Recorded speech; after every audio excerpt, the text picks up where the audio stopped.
Welcome, everyone, to Rebirth, a D&D tale.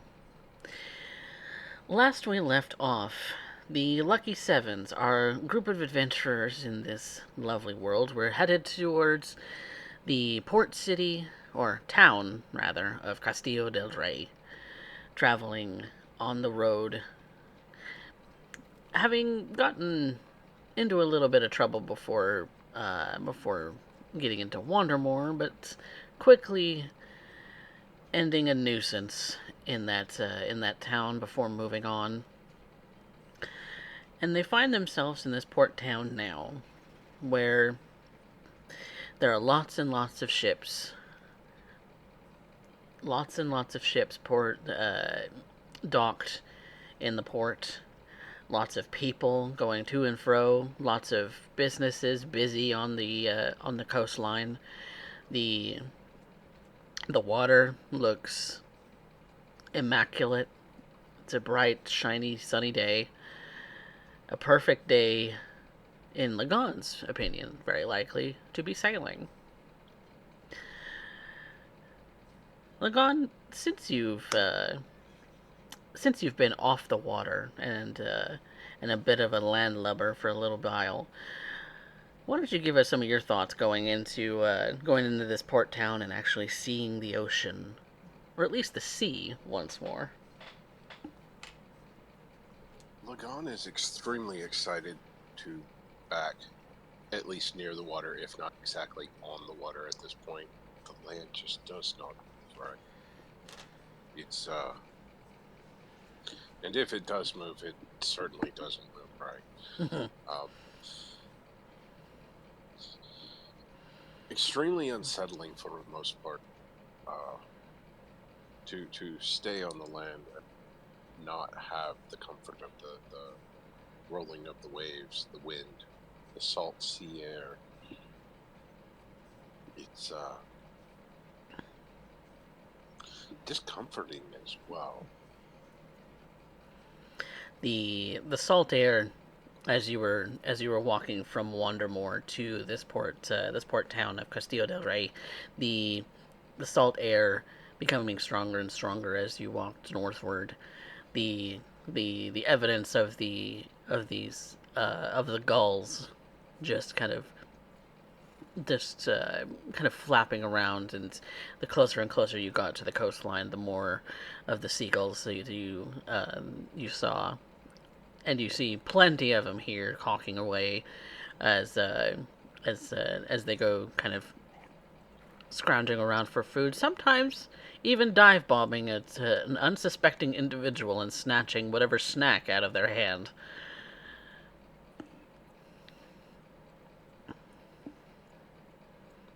The the gulls of this particular continent seem to be very brave and brazen. The rest of the party would also notice that the closer they've gotten to city and to the port, the lighter Lagan's mood is actually changing. He's actually seems to be in better spirits and more at ease, knowing that they're just closer to the sea. Maybe he's even cracked a bit of a smile. Possibly.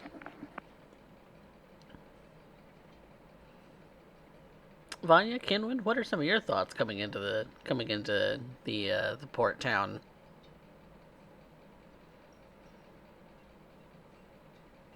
Kinlan, you can go first. Um, Not so much. Just hoping maybe I can learn more about the Raven Queen. Hmm. Yes, because that has been on your mind lately, hasn't it? Yeah. You had a recent run-in with her, and the the feeling of having died for a brief period of time before luckily being pulled and yanked back into your body. You're still feel a little off kilter, but there's nothing detrimental happening to you physically. You are of sound body, but the thoughts of what you saw maybe still plague your mind. What about Vanya?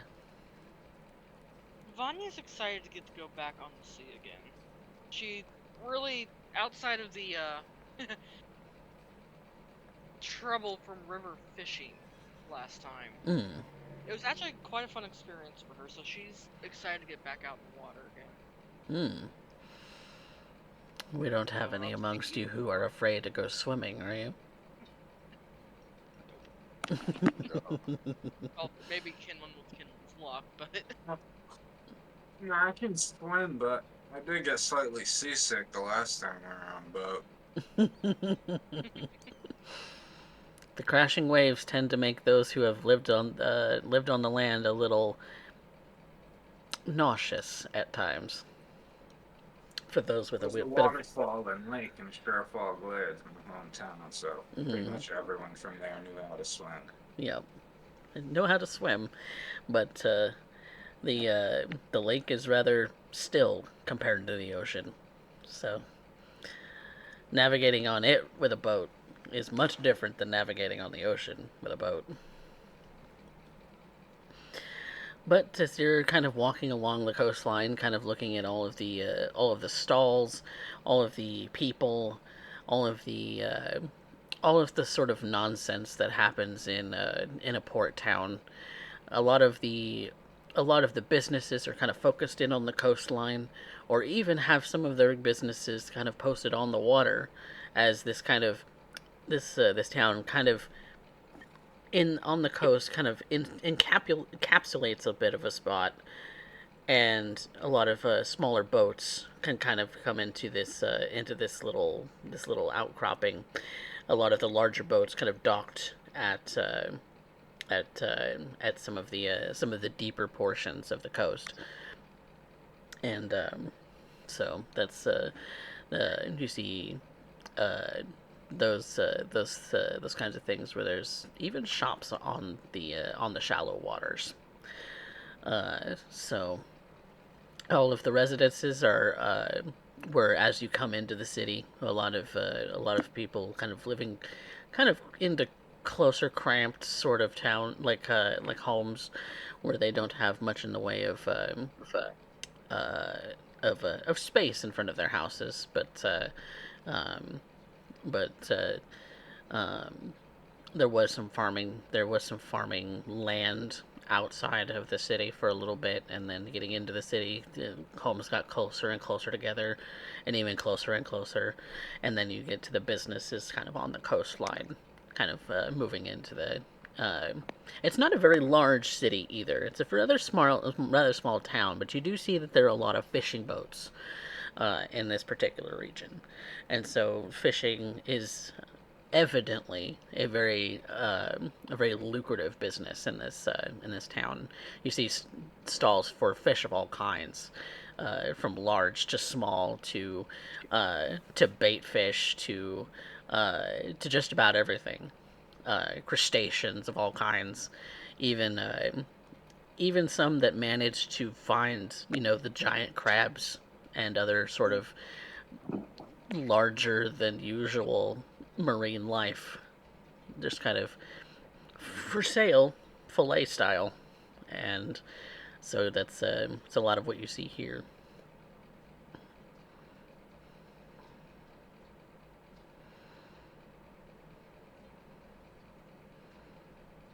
So, Lucky Sevens, what do you do? I would like to try to find a book on the Raven. Some books on the Raven Queen, because um, there would be a sort of like a small like a single room almost temple shrine that would be there uh, that would be manned by like a single clergyman that you can visit as well. There's obviously a bigger temple to Moradin. There's smaller shrines to some of the other gods, but primarily what you see as far as anything religious is the bigger temple to Moradin, a smaller shrine, sort of a deal for the other gods, and a sort of single room, sort of like a prayer room almost, like not even really that big, to dedicated to the Raven Queen, with a kind of like a raven's head, sort of like peeking over from the door, the kind of hanging over the door, and that's kind of how you know that her influence is there. And so, if you're looking for books on the Raven Queen, the best place to look is anywhere that her influence has been. So that's Yeah, so I'll check out that one room dedicated to her. mm-hmm. And you see that the lights are very dark. It is they're what windows would be in this particular place are covered over with very heavy, sort of dark tapestries. The lighting is very low, almost just to just to the point of candlelight, uh, of a single like candelabra at the actual altar at the end of the room. The one person who is here is kind of dressed in all black. Uh, it almost gives you sort of reminiscent vibes of the cloak of feathers that you saw that the Raven Queen wore in your sight. No mask. This person just has the hood up with their face, kind of draped in shadow, and they're just kind of sweeping the floor to to clean up in a way. They're just minding their own business. And you see that there's just the altar there of two figures. Uh, One is the porcelain face that you've seen, and the other is of another face, but you're not sure what this particular person is supposed to be. But it kind of is pushed back as far as the relief goes, in the as if this other entity was standing behind her. But it's really just kind of like two faces, one in front, one in kind of on the back on the side.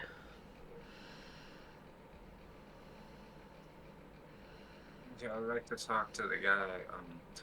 Greetings. I'm Kinwin Silverwolf, follower of the land myself, but I wish to learn more about the Raven Queen. Greetings, Mr. Silverwolf. You wish to learn more about the Raven Queen? Well, that is a very broad question. I'm afraid I don't know where to start.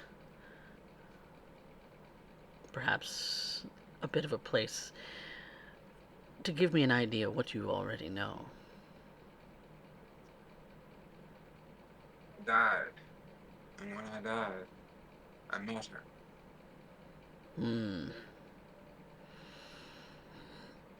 And yet you still live. Yes, I was brought back by the resurrection spell of my friend, but also the Raven Queen seemed to want me to be alive for some reason. Hmm.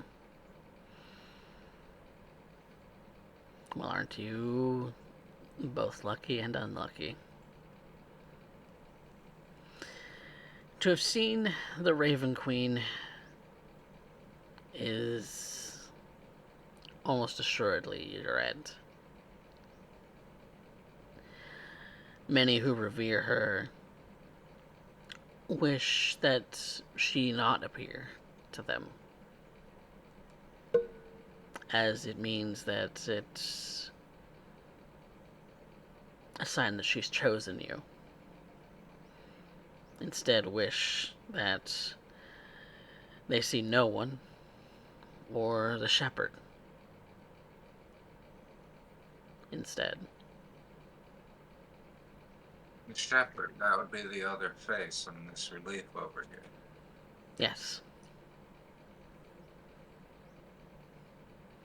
Companion to the Raven Queen.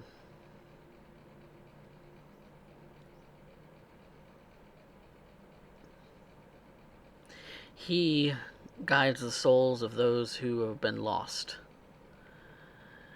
those who may have been ill or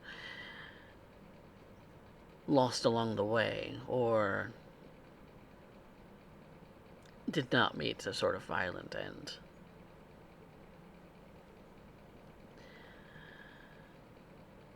The Raven Queen appears when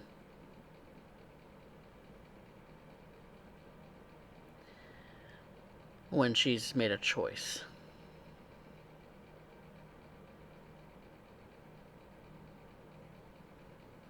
You found the choice. The kind of choice that usually ends in your demise later on down the line.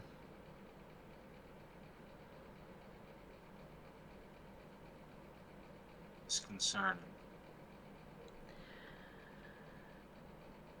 She's chosen you, possibly, because maybe there's some kind of quality that you have. Or maybe there's something that she's looking for you to do for her, to be her voice in the world. Or maybe, just maybe, she's toying with you.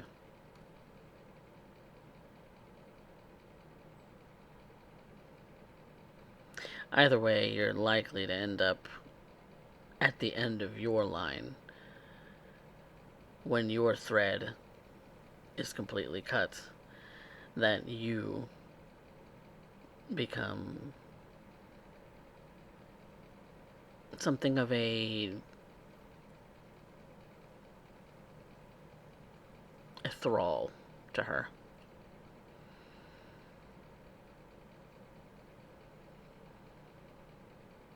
Doesn't that sound like a good outcome? Maybe it is, maybe it isn't. Depends.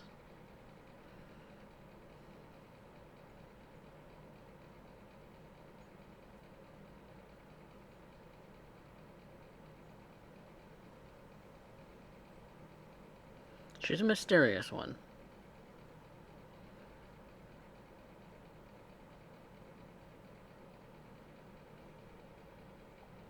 Indeed.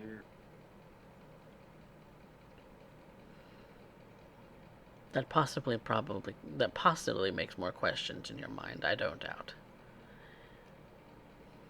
But that's the nature. That's the nature of death in general. You never know what's going to happen. When you die. If you die. How you die. But all things come to an end at some point.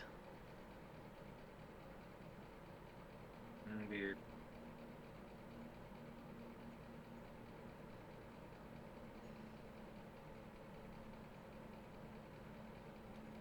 I thank you for the discussion. I should probably get back to my companions now. If you have further things you wish to discuss, it seems as if you might be running away from the questions again.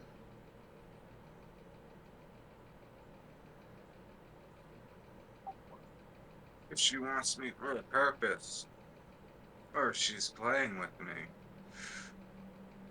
there's nothing really I can do until that goal becomes clear.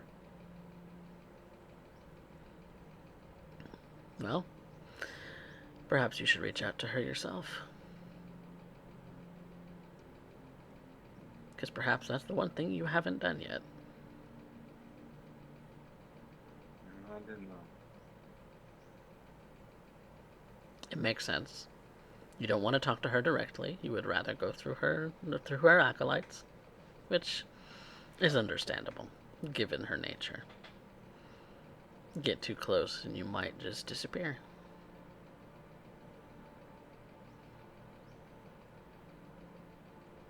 But that itself is an adventure. I'm not sure it's one I want to take, though. Well, whether you have that choice or not will become evident soon, I'm sure. We shall see. Go back to your companions if you must, and may she smile upon you.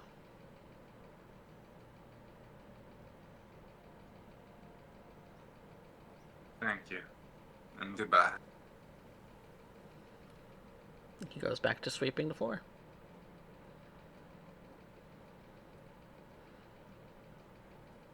Leaving you with more questions, I'm sure, Ginwin. Or maybe excitement to potentially pray.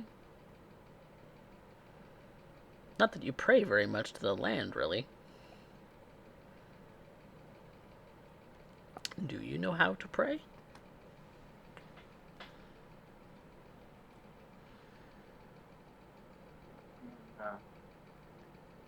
Actions in trying to protect the balance of nature is prayer to the land.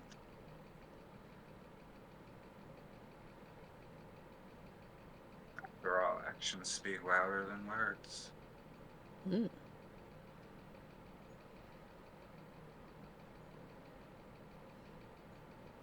So how would one do that for the Raven Queen? If that is how you show reverence.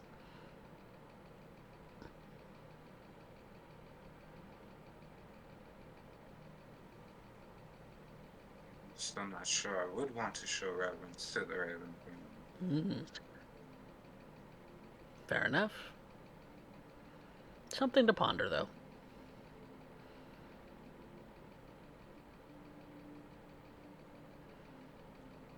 In the meantime, what are the rest of you doing? Lagan and Vanya.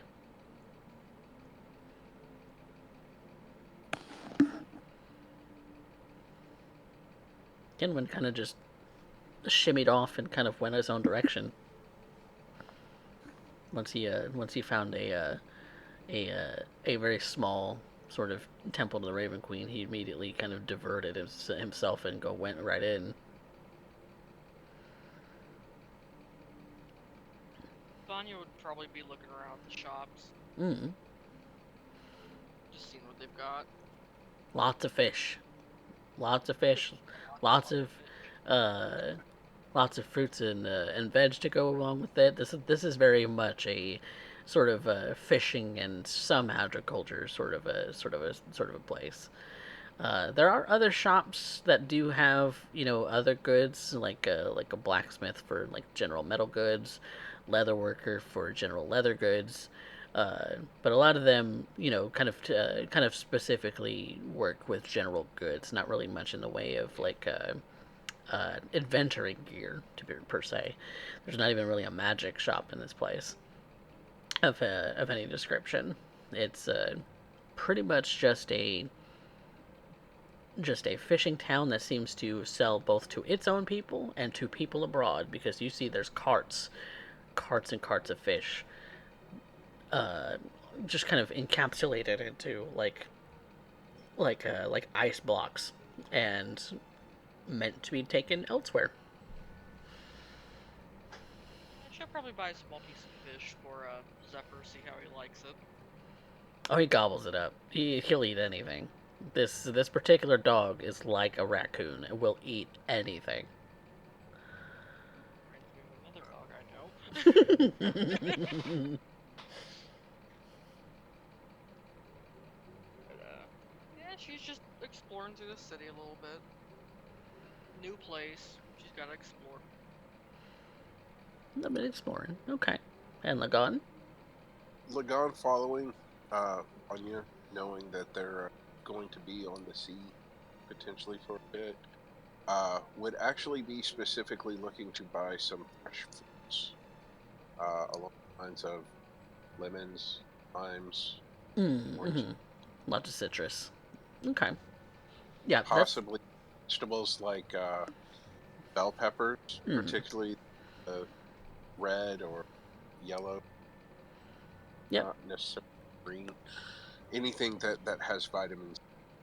Yep, it's easily to be found here, and uh, amongst what you have stored in your bag, you can easily trade with other people for what goods you have. So the it's not going to cost you any extra money. You're just going to be trading out rations for rations basically.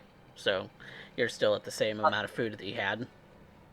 Right. It gives us an alternative to the meat source that we have, and Hmm. it's not fish. Yeah, that's perfectly fine. You can swap out some of the meat that you have for fresh vegetable, and it all go back into that bag to to basically ration for ration everything, because we're not actually calculating rations for the trip either. You're just gonna you're just going to you're just going to I'm need to restock once you get across the sea. right. So because I don't want to keep track of numbers. You're fine. F that. I'm not keeping track of your money either. You guys are keeping track of that, so I'm not gonna Yeah. make you spend money if you don't have to. So We're keeping track of that, and just when it comes down to the rations, not bothering about that not right even an now. issue, because I'm just gonna arbitrarily say you get to this town, you have to restock. Yep. Okay. So if you're doing some swapping out, that's perfectly fine. Yep. Right. It's all tradable because there are plenty of people who have not seen a lot in the way of the kinds of meats that you're bringing, so they're happily willing to trade what they have to get some of that for themselves or get some of that to resell. Right. So, but you still have it's still equivalent is the equivalent to getting you across the sea for the sea travel uh, Right. amount of food. So no need to worry. That that about takes care of all of this food shopping, I guess. Which is really all that's here, really, aside from the locals. Which in some doing some of your shopping, Lagon, you would find that you run into a member of the crew. Uh, pro- let's see who it might be.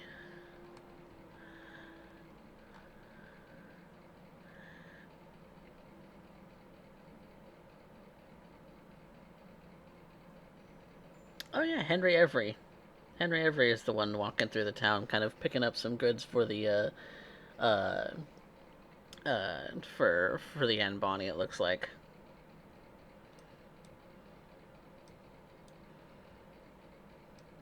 He's a big Fergbolg man. Sly smile spreads across Lagan's face. If Vanya's still near, she'll see a smile that he has never shared. What are you planning?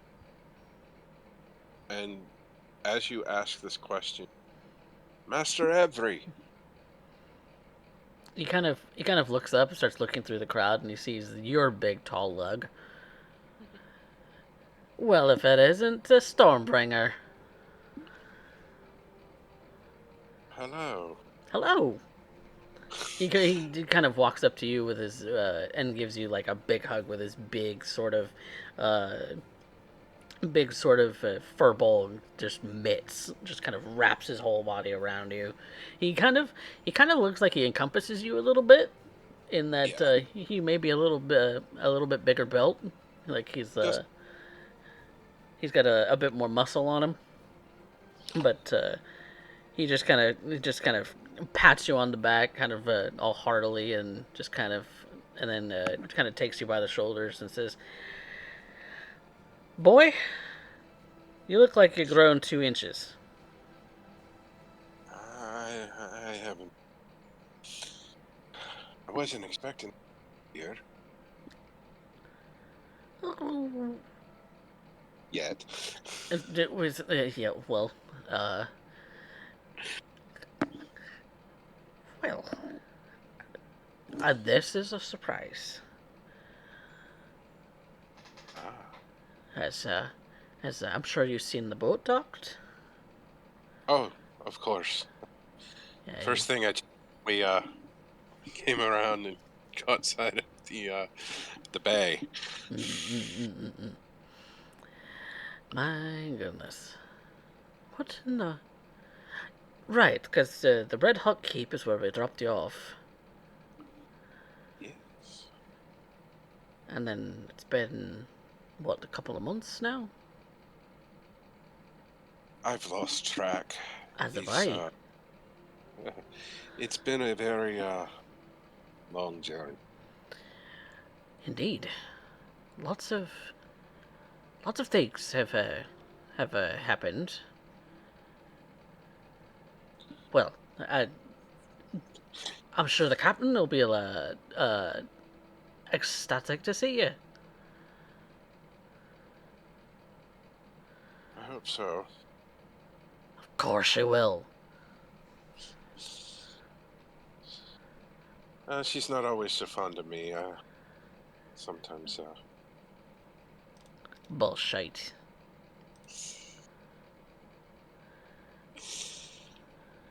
Well, if he's as big of a pain in the ass as he's been with us, then, it's understandable. He's always been a big lug of a man who's always getting himself into trouble with Darius. Speaking of which, how's Darius? Darius is recuperating. Recuperating. Yes. He and one of our other friends got attacked pretty badly. Oh, that's unfortunate. With the master of the temple being slain process, so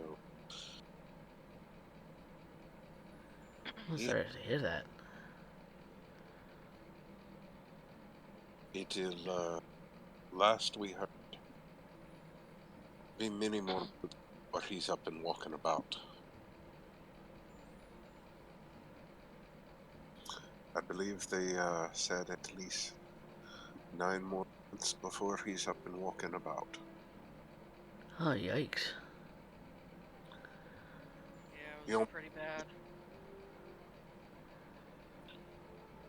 Well, here's hoping he's quick at recovery. Uh, that's a long time to be on the land. I don't certainly enjoy the earth myself, but you know, island folk, I have no idea. yeah, I agree with you. Fortunately, I don't think our plan is yet done. We have quite a bit more to go. Where are you headed? Well, across the sea, Oh yeah. we are. Where specifically? Well, we are going to Ayun. Yes, which is north of where you are. Uh, Potentially to the place where y'all found me. Really? I'm going all the way back there then. Well, in that area, anyways. Ah. We Well, have. I'd say be prepared for some rather harsh winters if you're going out that way. I'm We've not been the. gathering supplies for it as we go. Oh, good. You're already got it all um settled. Well, that's good because I think with there's just maybe a couple more things we need to grab that we can probably get the second we land on the other side. Master Everett would notice that Lagan is still wearing the family plaid, mm, the dress clothes that he bought are mm. not. Oh, but the plaid that he bought to go with those for that ball, he is still at. Oh, look at that. A little bit of reminder of home, huh? She told me I had the dress fancy, so I just went with what I knew. Dressing fancy. Well, if Found you. a good tailor in combat too. Oh, really? Yes. One that could fix you up all nice like that. Yes. Hmm. Well, I shall have to. Next time I'm in the market for nice clothing, I'll have to keep that in mind. And I'll probably have to ask again for their name because That is fine. I don't know when Uh, we're coming back here anyway. unless things have changed drastically, prices are also a bit Much. steep in I. Well, maybe it's a good thing that I'm not in the market for fancy clothing right now. I'm more in the market of sturdy. Because we're also going northward. How far are y'all going?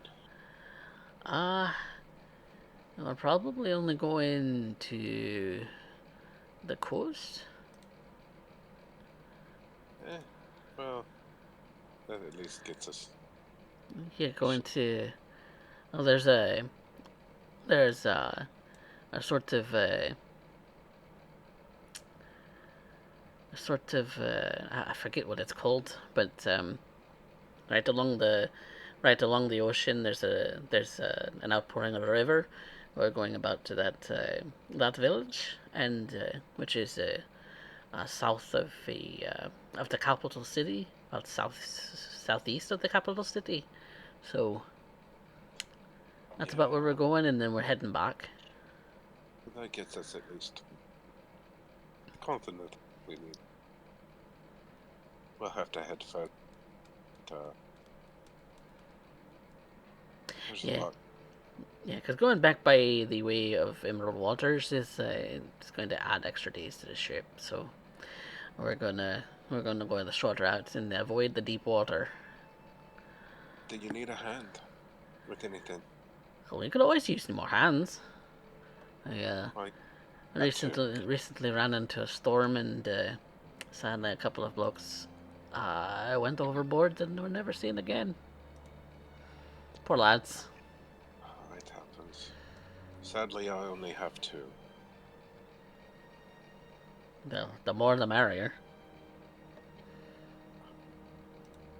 Other than Darius, none of my companions know anything of Salad yet, so.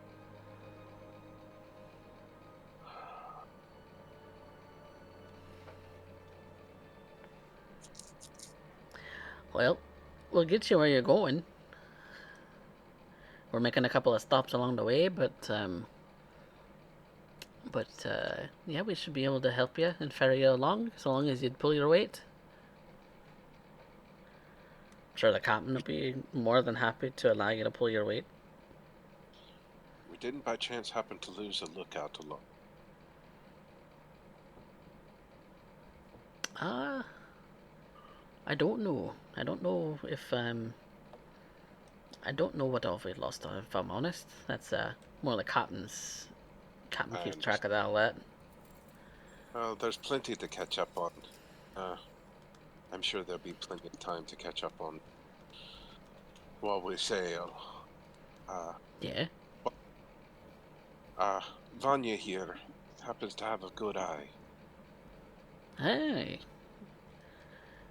you If know, nothing, at you know, least take up some you can't prose. you can't have too many eyes on the ocean, or Indeed. on the sea, or on the bay, or any other water.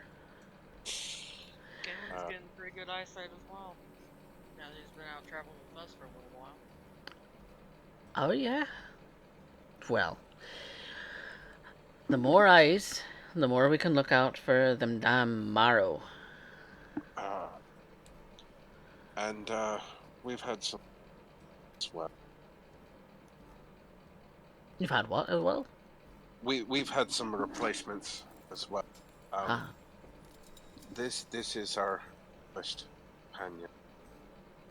It's here in Korobe, and Master Avery. pleasure to meet you. Pleasure to meet you. And Kurobe, you see, just kind of gives a little bit of a bow. Pleasure to meet you.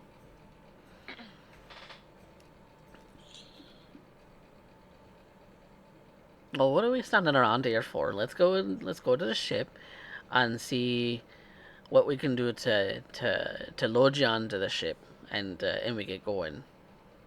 We have one more that we. Yeah, Kenlin kind of took off to go exploring on his own. Oh, well, I'll meet you there then. I'm sure the rest are around gathering up supplies, and then we head out. Uh, Likely before sunup tomorrow. All right. We will meet you before the sun goes down. Okay, sounds good. And Sounds like he gives you a big old meaty sort of pat on your shoulder. Your plate mail just kind of clinks as he does so, and he just kind of grins at you. See you on the boat. See ya. And he takes the bags of goods that he had purchased and slings them over his shoulder and starts walking back towards the docks, the dock portion of the city. eager to get back on the water, Lagon. If you land don't move right.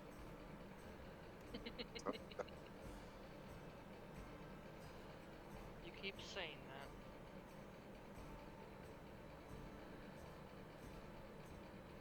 Because it is. When you've spent the majority of your years upon the sea,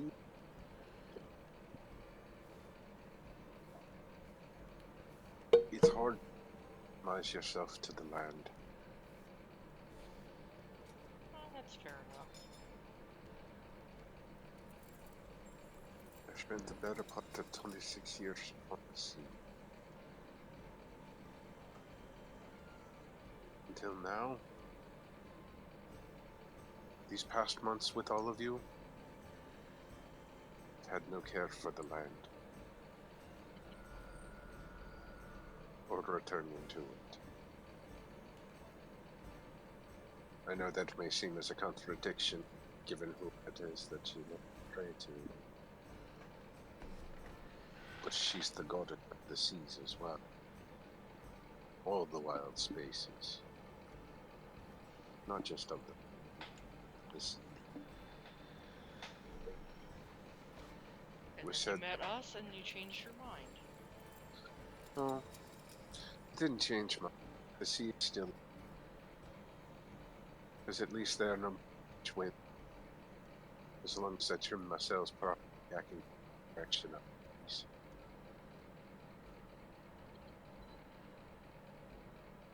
But there's something more that I'm being called to at this point. Let's go and find Kenlin then. And as you're walking away, he tells you said that certain the seas and bushes. What was that you were starting to cut out? Yeah, you were cutting out. Your whisper was too low. Melora's tears are what filled the seas and oceans. Really? You have to tell me more of these stories.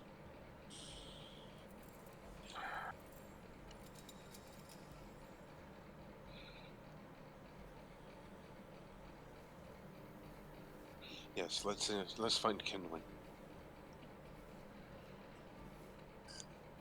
And Kinwin is just coming out of the little shrine that he had found, the sort of small indoor shrine that he's coming out. He's coming out of it as you're kind of walking through the city streets once more. It wasn't terribly hard to find. Yeah. Hi, greetings. Did you find what you were looking? A couple answers, a few more questions than answers. Still not sure what she wants with me, but she might want me to die at a specific time in the future, or maybe she's just playing with me. Or both. Where did you get the information? From the man who was in the shrine to the Raven Queen. Uh, does this jive with what Lagan knows of the? Mm, the playing with you part seems a little bit weird, but Right. then again, She's not been my main focus, so then again, she's an entity that is unusual in general. right.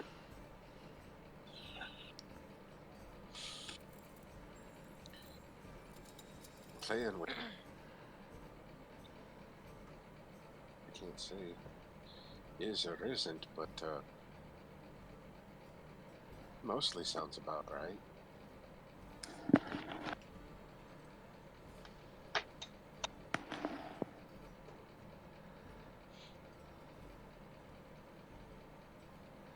We may have to wait and see until she reveals what exactly she wants with me, if that ever happens. Well, she may be waiting on.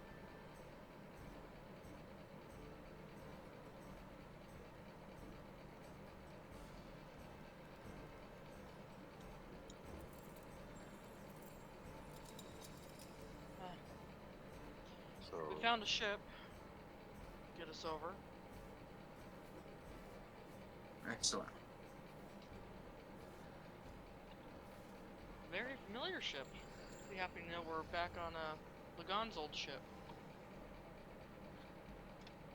Ah, what a coincidence. and as you say, this coincidence, he points out ship.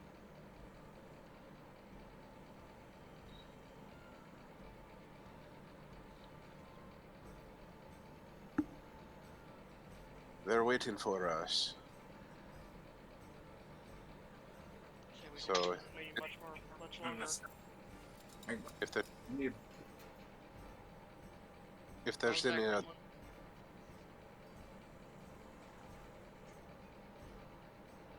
I think everybody's trying to ask what else we doing.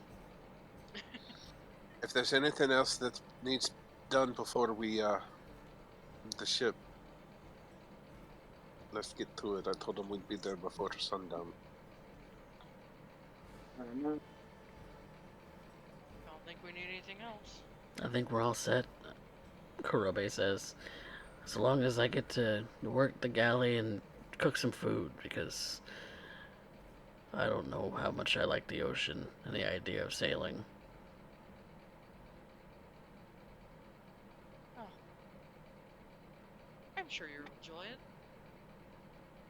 We'll see. Well, Master Avery did say that they've lost a few hands. The galley can always use an extra hand or two. Fair enough. Could put myself to good use that way. And I'm sure Kurobe was with us when we bought the food stuff, so he's Oh, yeah. aware of Yeah. as well. Oh yeah, yeah. He's aware of the kinds of foods that you bought with the trading. Remember, if you ever go out to sea again, carry these fruits and vegetables. These are tasty things anyway, so I can make some really good dinners. If you don't have them, there's a terrible sickness we call scurvy. Painful. Ugh. Yikes. It's deadly. We'll make sure that doesn't happen.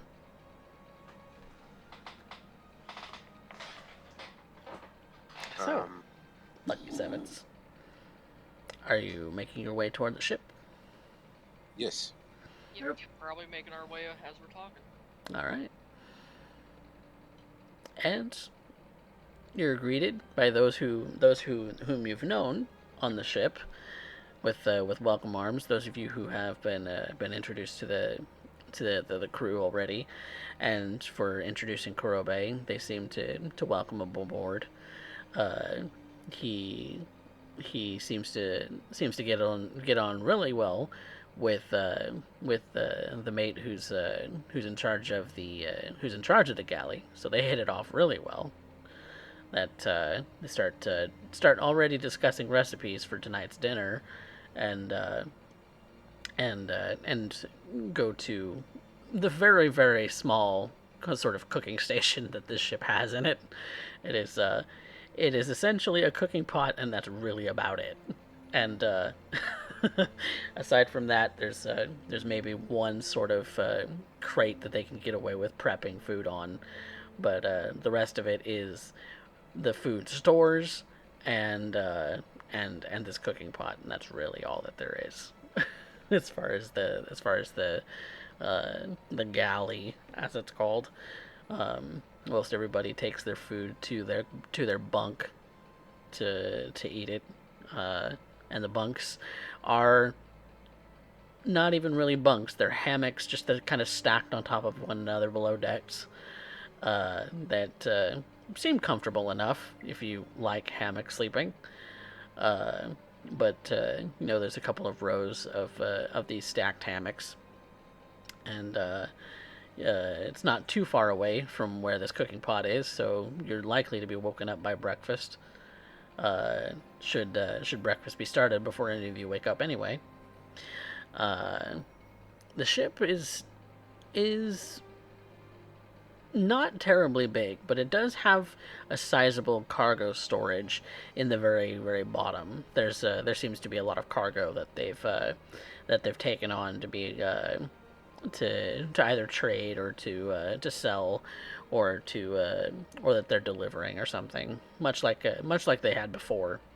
Uh, and so similar accommodations as to what you had previously, and eventually you're led back to the captain's quarters where she's busy uh, marking a map for charting a course to the different stops that they have, as well as kind of uh, making making some adjustments for what she sees might be on the horizon when it comes to weather.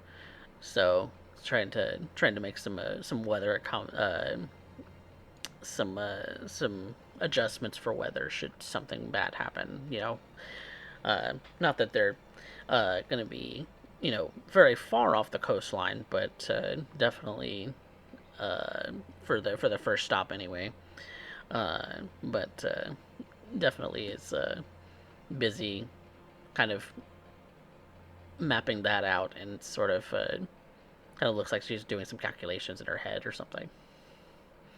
This very small gnomish woman. Lagan will lightly rap on the frame to the door. Well, well, well. Lagan the Stormbringer. Hello. Hi. I seem to have caught you busy. Well, we're about to head off, and so I'm doing some last-minute calculations to be able to get us to Lorsey Port without any hiccups. It's not too far away, but you never know what's going to happen.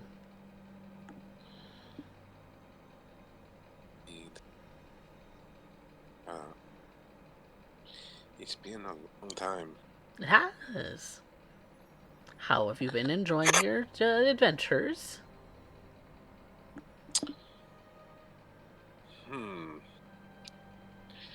They're interesting. I'd, I'd much rather be on the sea, but I don't know how much longer it's going to be before I can truly come back. I have heard some wild stories about what's been going on in uh, in all of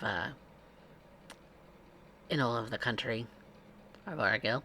Heard that there was an archaeological site that actually kind of exploded. Yeah. You didn't happen to be a part of that, did you? Or see it? What blew up? An archaeological site, what she said. Oh, I might actually be part of the cause of it blowing up. You're gonna have to tell me that story. As I told Master Avery, there's quite a bit to catch up on. Yeah. I imagine that everyone's gonna be riveted at dinner. I don't know that I want to ever.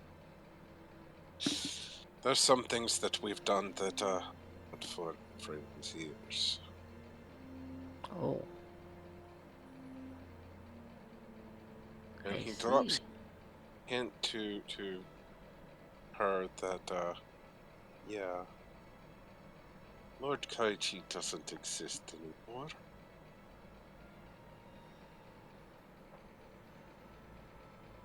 Oh, that's interesting.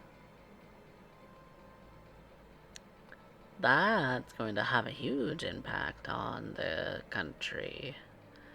Yes, The king indeed. only has one heir selection now. He made a mistake. Of crossing you. Indeed. He is directly responsible for the reason Darius is not with us. Oh.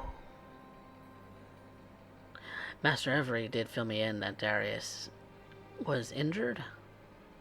Yes, severely. Oh, I'm sorry to hear that. And He was a good hand.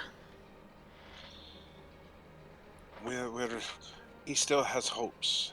Don't know if he's coming back here. At getting back to the sea, he's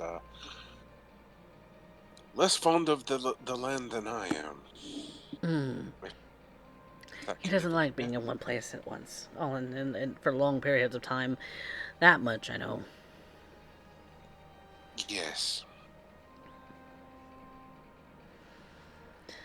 Oh well, here's hoping he gets a quick and speedy recovery. And she makes kind of a gesture that would be indicative of like a almost like crossing herself, almost like but it's to Paylor. Right. So, yeah, keep that one to yourself. Lips are sealed. That's interesting, though. That's gonna have a significant sway on what happens with the rest of the country. You know that, right? I am more than aware of consequences of actions. How far-reaching they are, not exactly privy to. We did have to. We have to keep that under our hats, and we had to at least make some form of restitution to the city of Kombay. I spent the majority of my time rebuilding the freaking temples that were destroyed because of the man. Being And the devout donating. man that you are.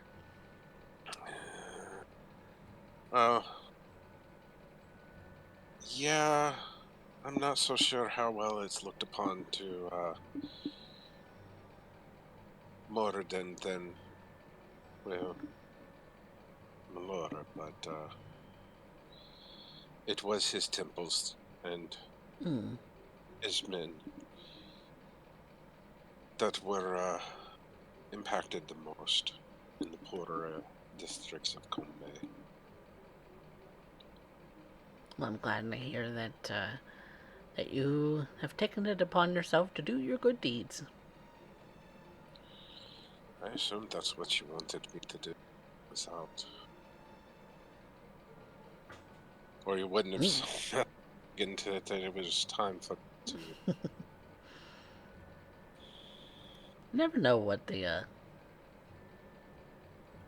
I never know what in the world is going to happen at any point in time. So, kind of none leave of it all us up to chance. do. But yeah. I You have and a Master feeling Morgan tend to have a little bit more of that under your wraps.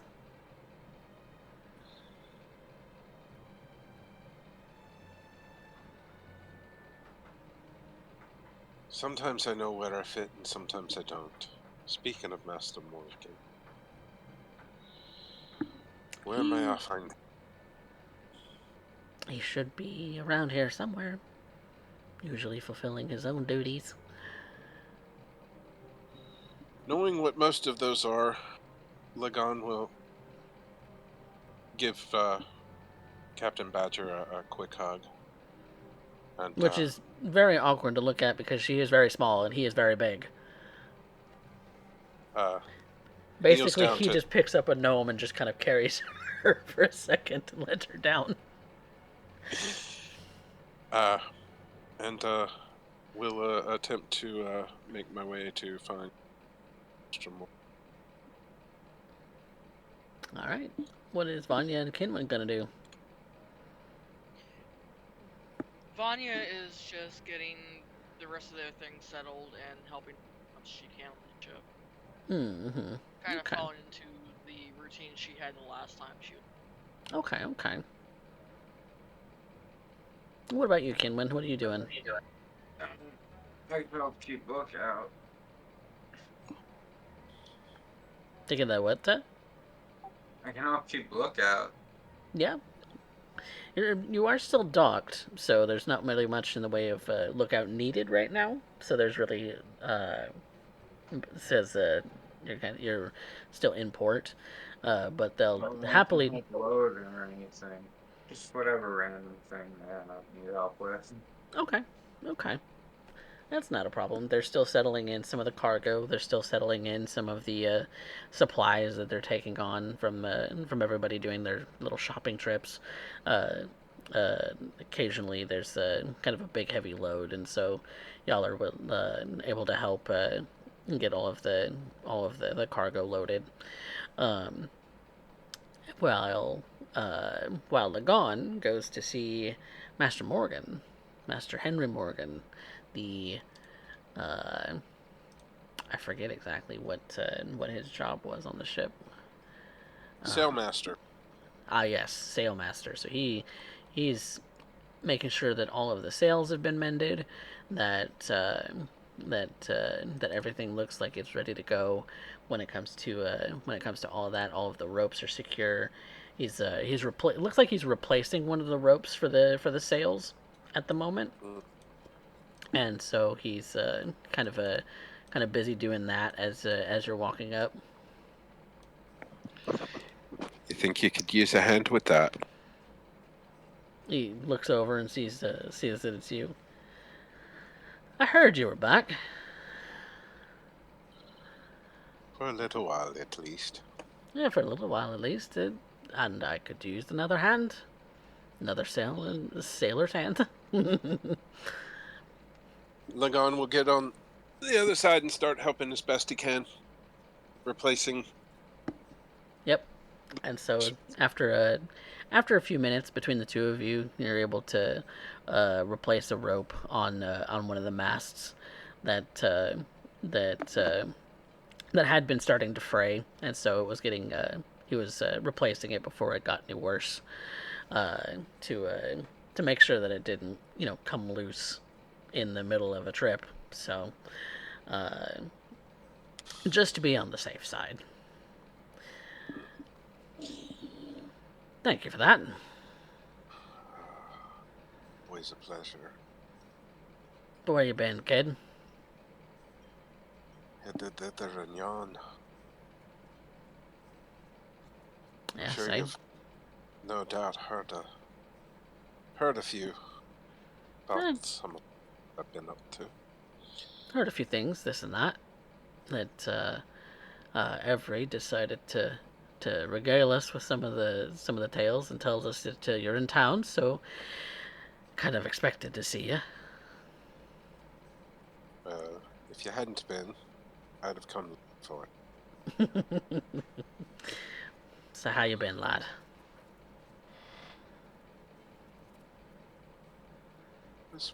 As I can be, and Master friggin' knows Lagan enough to know that there's a lot he's not telling him, and it's not because he doesn't trust him. He's unsure of how to go about this, and there's a lot of questions he has. Well, as far as I can tell, we have a knight. And the first thing he asks, have you ever heard of some split between more than one god? I didn't quite hear all of that. Have you ever heard of someone being split between more than one god? As far as the kind of things Yes. that clerics can do, Yes. I can't say that I've heard of it very much. I myself, I'm a follower of all of the creator gods, but I can't say that there's a division of power from any of them, really. Mostly it's the same kinds of things that the Wild Mother in you kind of gives me. I mean, you've probably outgrown me by now. Never. I mean, have. You are always going to be my master. And one of the first person I turn to for advice. as far as multiple gods granting you their divinity or power or whatever, I can't say that I personally have had any experience with that, but I can also say that there's also an influence on everything that we do by all of the gods. He coughed a little bit. And it seems I've been marked by two. And I don't know which is most prevalent.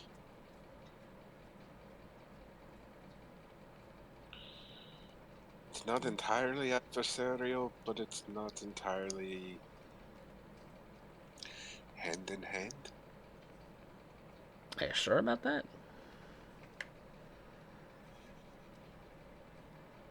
I've spoken with her more than once since I left you. The Wild Mother. Not just her.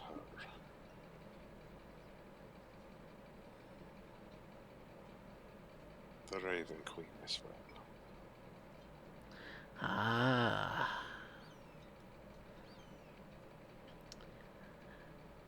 Keeper of Death.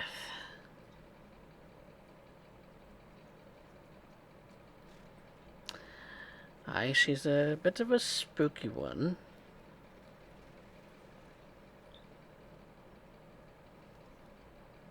Can't say that I give her much reverence myself, but that healthy fear of death is kind of what everyone feels, and so, in a way, everyone shows her reverence. Don't fear death. It comes to us all the time.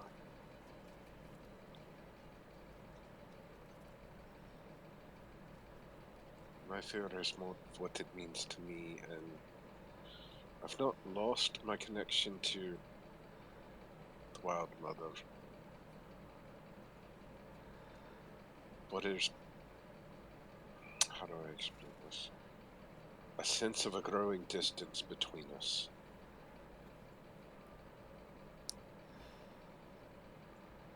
And I don't know if it's something I've done, or if this has any part to play.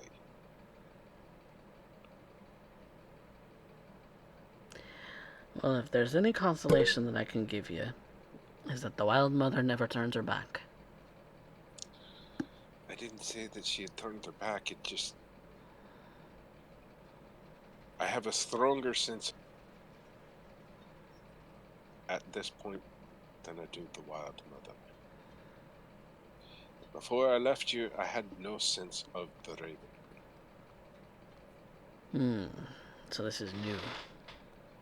Yes. Alright. And you said you've spoken with her a couple of times. What did she have to say? She's worked with me since before I ever stepped foot on the ship.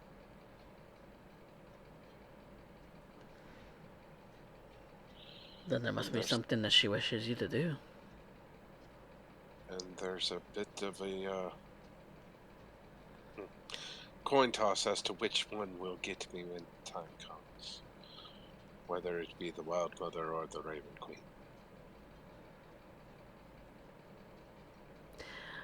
I don't think that there's much that you have to worry about in that regards.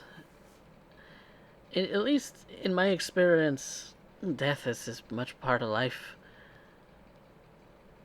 as life is a part of death. That's not the fear that I have.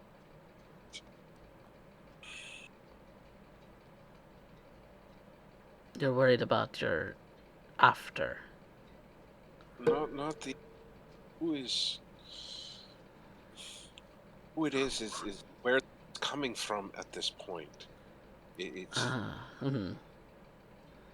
I've made my offerings and prayers to both.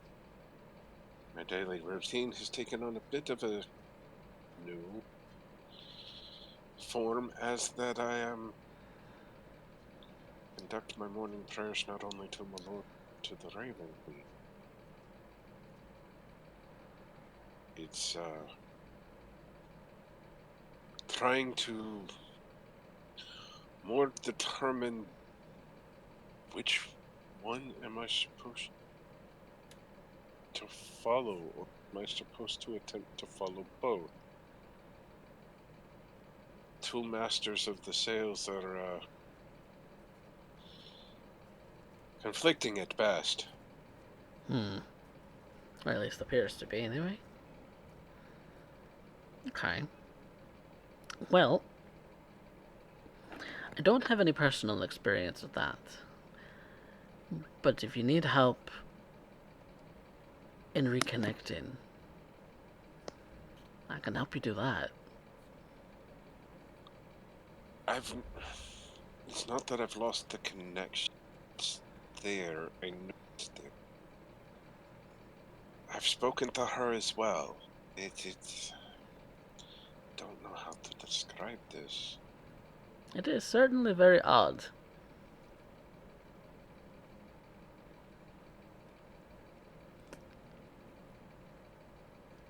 I'm sure you'll figure it out in time, but I don't know if there's anything that I could say that could put your mind at ease.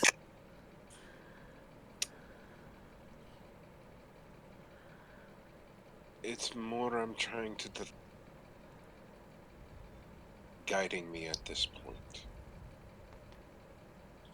He They just both kind seem to on the tiller, and sometimes they work well together, and sometimes what they're wanting is not exactly in direct conflict, but like sandpaper, and I don't know if they're trying to smooth out the edges. he just kind of takes your hand and kind of just hangs on to it in a sort of like priestly sort of way. Lagan gets quiet and bows his head.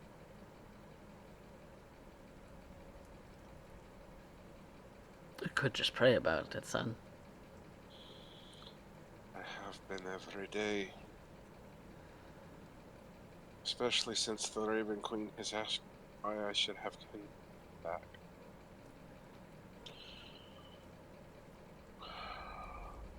really don't like speaking to that one. And that's exactly how he says it.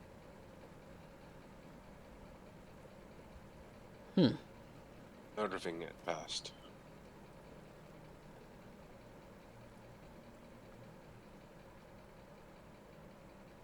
Ever since she took over for We Death. She's got a lot she's doing. Understand. And none of us may truly ever their wills. We can never truly know. All we can do is do our best to follow along.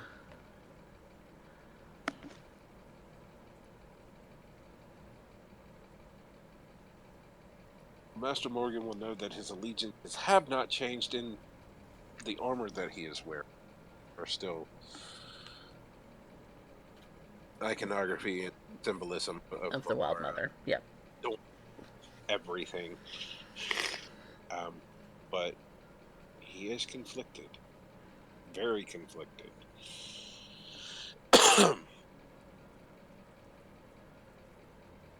Perhaps we should spend some time in prayer. You just say to the Wild Mother what you want to know. See if she answers.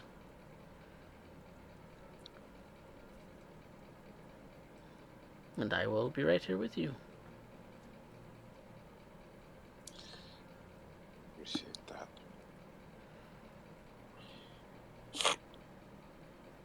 The Wild Mother is life.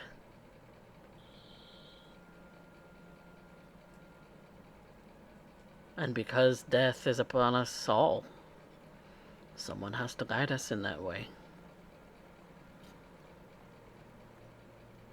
So where there is life, there has to be death.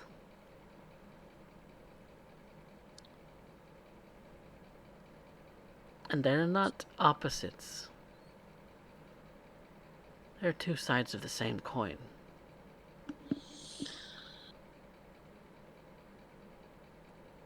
The Wild Mother said.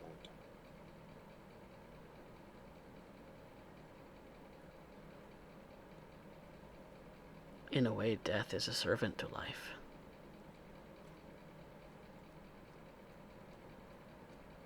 Death itself cannot exist without having life in first. But I noticed a drastic change in temperament with this new. I don't know if it comes from the Raven. It may.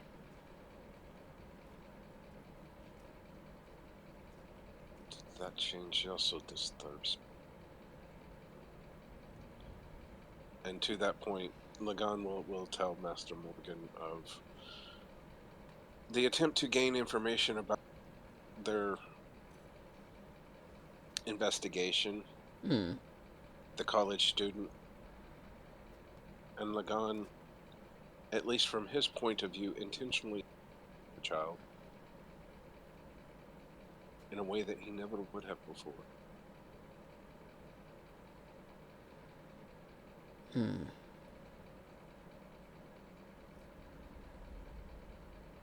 Very, very strange. It was a pure rage for what was going in the instance for this child.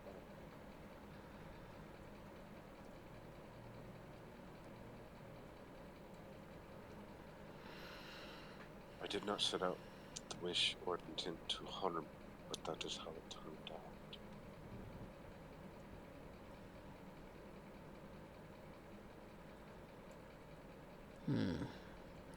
Unusual. Because you are not a very angry man. Nothing women. There are sailors in this ship that get far more angry at far more petty things than you. He's not pettiness. If I'm angered, there's cause. Exactly. But They get angry over petty things, that's what I meant. no, I'm aware. But it was that in that moment, that intent was there. That rage was so consuming, I could not control it.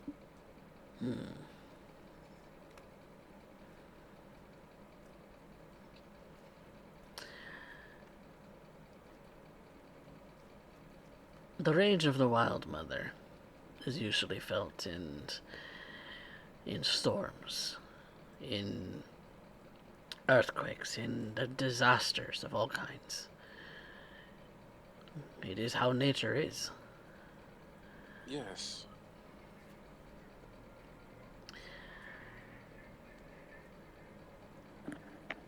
But she also freely gives. But in all of my years with the Wild Mother, that one was, for lack of a better, consuming. Yes. At least felt. I can understand the confusion then.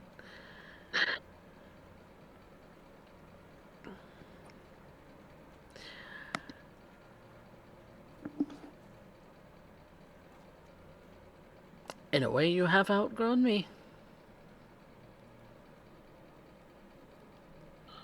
I have no real advice except to continue to beseech both.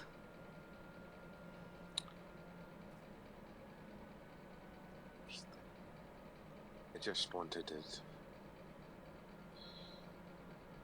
The closest thing to fatherly advice as I can get.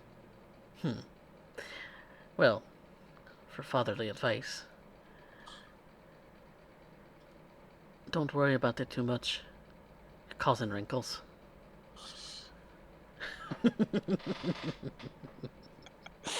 And for the first time, Aunt heartily laughs.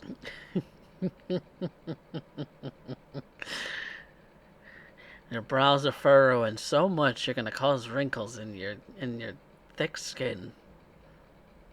We all get them eventually. Yes, I've got some growing myself. I see you've added a few since I left. Well, don't let this happen to you early. It already takes a toll being on the salty sea so long. There's plenty more to. I'm sure Captain Badger will have some discussions as well. There's a few of the tales that I have that further than you were Captain Badger, and if possible, I'd prefer to have them in the same place. Well, there's not a whole lot of privacy on the ship. Captain's quarters are the best place, and That's really about it. not a, but yeah, there's some of those that my companions meet as well. Well, your companions ought to get ought to get used to others being in the room when they're changing clothes. That'll be interesting for the new. The old guy, yeah? Oh no, the little blonde. The elven blonde woman Oh, her. is the newest. The old guy is new too, but he seems to be fairly situated as far as to how that goes. I don't think he spent much time on ship, We don't often get ladies on the ship either. but he does know his way around those sorts, testing. Well, I that's would let good. In case, uh, in case something nasty were to come out of the water.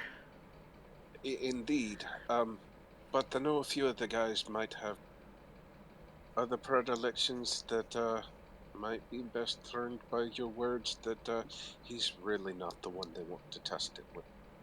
Hmm. And I'd hate to have to make the repairs to the ships because they chose not to listen. Fair point. Very fair point. Well, given given that, in a way, I kind of guide this whole ship going where it's going. Don't tell the captain that. Never. Never. She may determine direction, but I determine how fast.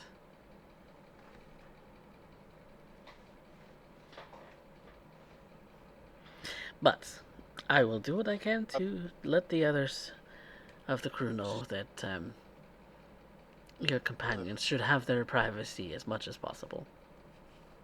Well, no matter how she steers the ship, she's not going in it. Not if the shells are wrecked. we know we aren't privy to having some arcane power on this ship.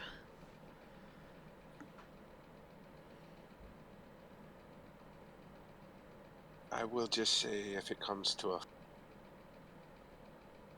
my companions may not be able to throw in and pitch in with anything else other than.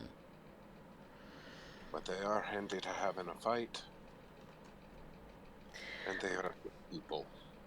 Well, that's good because I've heard the waters have been getting nastier with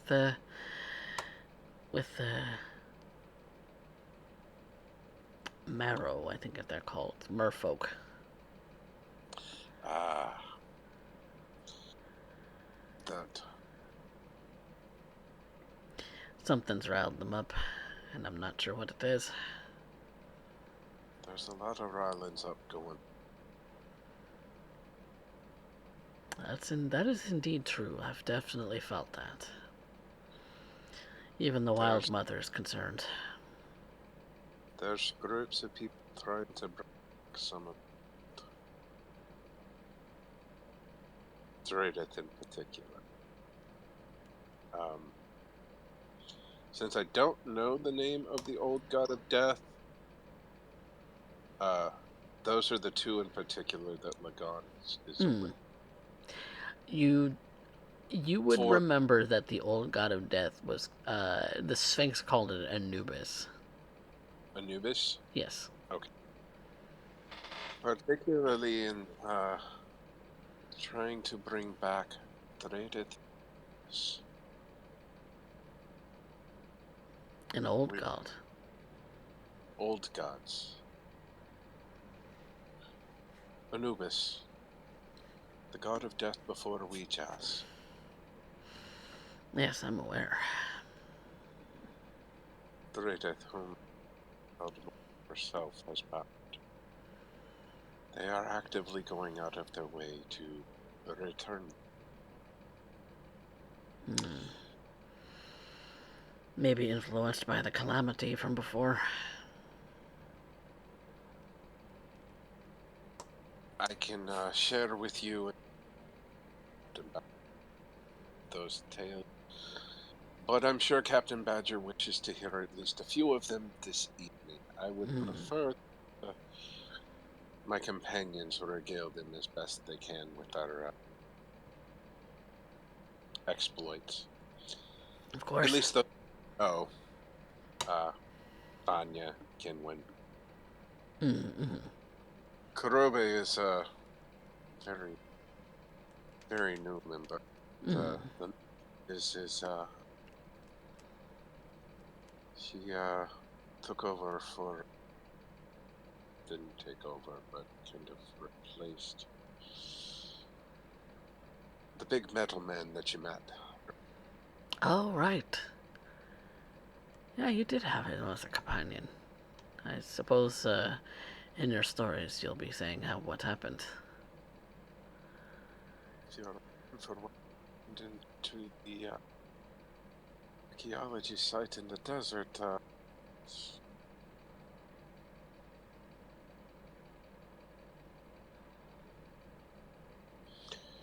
I thank you for your time to go see how they're getting on and making out, and I'll find a spot to just pitch in where I can, as I'm needed. Well, when we get going, could always use another pair of hands manning the sails. I'll be back. All right. He gives Master Morgan a huge hug. And he gives you a good hug too, like a good, like sturdy hug, like a very fatherly sort of hug in feeling toward you. You'll figure it out. So, Because it's either going to help you or it's going to destroy you. It's really the only way that it's going to go. I don't really see them destroy. Just, but they've both made certain to know that they both have claims. I don't know what that means. Maybe for the same goal. You mentioned an old god. Well, an old god means bad news.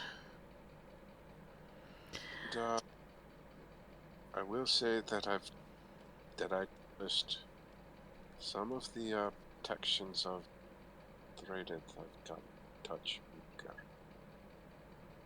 At least with my last encounter with this thing. I wouldn't recommend trying to find them. He's only gonna call you a traitor. Well, such a titanic beast should be left alone. I didn't what he was or what it was until we found his binding spots in the sneak.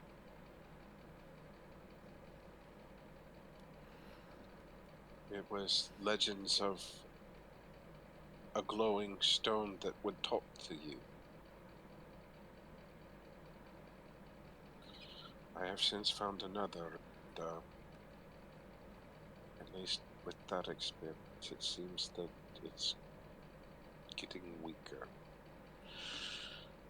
So Yeah. I did what I could, collapse it and make sure no one else could touch it again. Good. At least that buys time. A little, at least, until these archaeologists get it down. Well, nothing's going to stop that, really. Digging and digging until you can't anymore. I don't know. My last experience with the archaeologist wasn't exactly how I wanted, but I don't think I'll be doing any digging more. At least at that pace. Oh my. Yes, it's a big to-do. Well, it would seem then that since you kind of collapsed the thing that would lead someone to Dradith and the nails that bind it, that may not be nearly as pressing an issue. Because that old god thing concerns me. Because if the revival of an old god is in the wakes... The revival of Threadith, the Titan, and Anubis, from what I've experienced, be together. Not only are they trying to awaken Anubis, but it seems that if not they themselves that are trying to revive Anubis, are also or at least part of them, are attempting to release Drayden. Hmm. They seem to be going together. And it was Drayden who first warned me of the attempts, or at least made mention of the attempts to revive us. And it was his words that gave me the impression that these two things are more than mere coincidence and happenstance. Hmm. All right. Well, either way, there were wars between the gods before creations were even made. So if the revival of an old god is coming up and an old titan, then Yes. well, that concerns me for all of creation. Then It should concern everyone. I've done my best to share all of the leaders that I can, at least of the religious. you also realize it makes you seem like a bad man, right? Me? Yes. I don't think Father Valentine.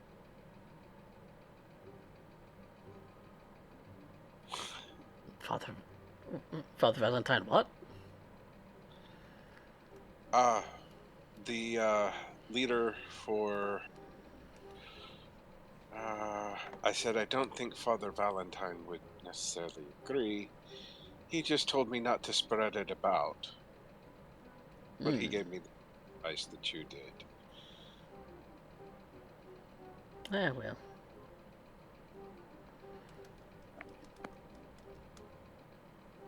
Nothing wrong with being a little mad, but We're never gonna. Are. most people are going to find that very weird. Oh, weird. They don't. Most people won't believe you that an old god is a threat to them. Yeah. After all, he was defeated by Weejess, and now Weejess has been replaced by the Raven Queen.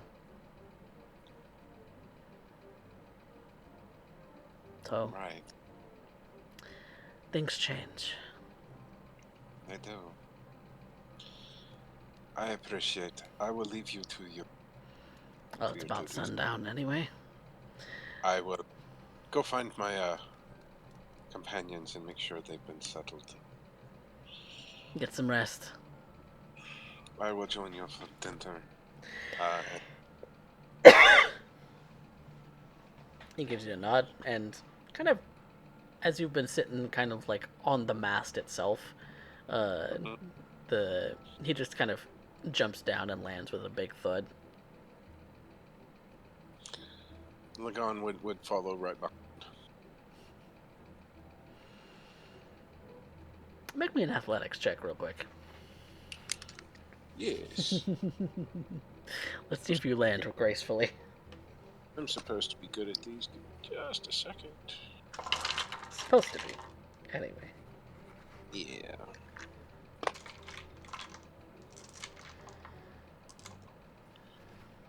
$19 plus 4, 23. No problem. Superhero landing. And you even though it's a fairly tall order jumping from the sail line, it no big deal.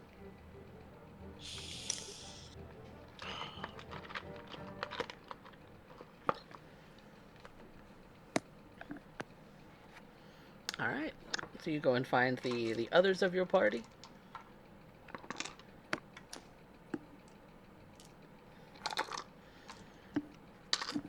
So what is Kinwin and Varnya doing at the very moment? Are you still just kind of setting things up? Yeah, still Yeah. setting things up and helping out the crew. And whatever way possible. Okay. So that's basically where you'll find them, Lagon, is that they're going to be below decks, uh, getting things sort of organized uh, for getting ready for sailing off, kind of claiming their bunks, as it were.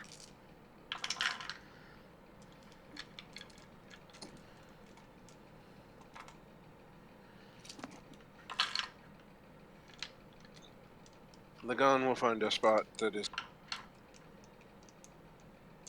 put his things as well. Okay, not a problem.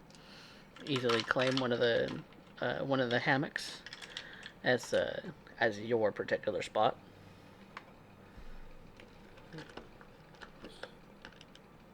So I'm assuming that Kurobe is in the galley. Yeah, he's in the galley, and Ari is just kind of just wandering around, kind of taking in all of the sights and scenes of these people working on the ship.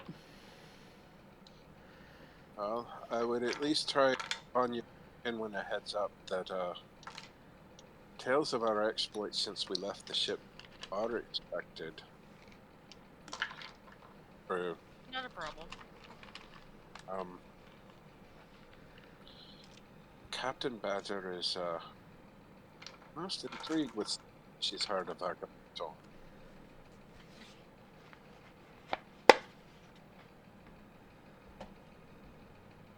Well, I hope our tales will entertain everyone else.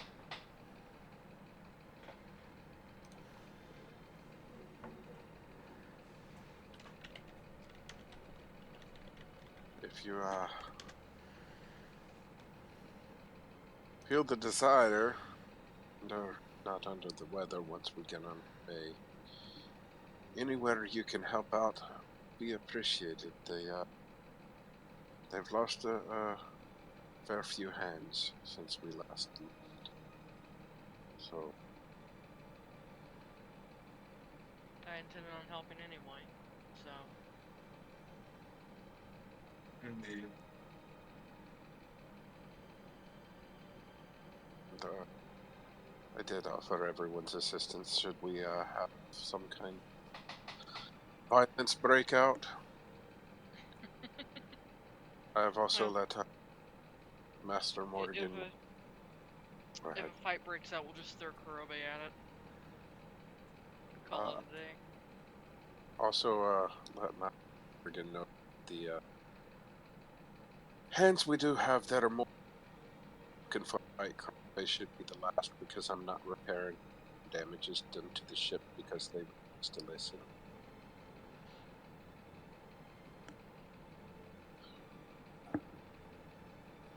Yeah, that sounds about right.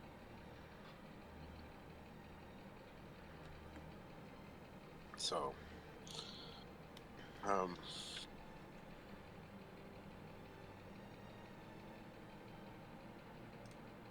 is there anything that y'all need while they're here?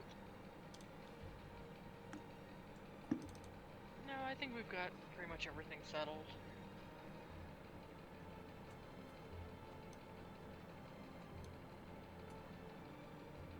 It's getting close to sunset. Be soon. Lagan is going to take a short nap. Okay. Once he's had the conversation, at least the hardest parts of the conversations he's needed to have. Mm-hmm. Badger and Master Morgan. He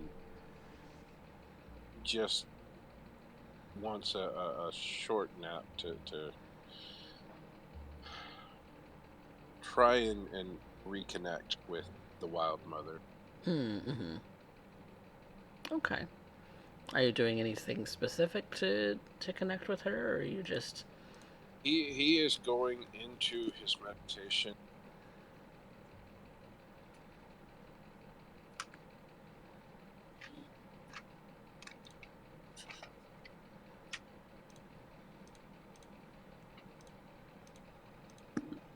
Into his meditation and what? Use commune Commune. Okay. Very nice.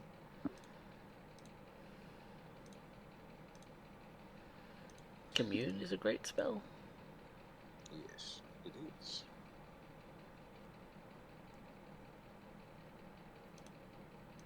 And the things that he's focusing on, questions he wants to ask. Hmm. Give me just a second. First and foremost is this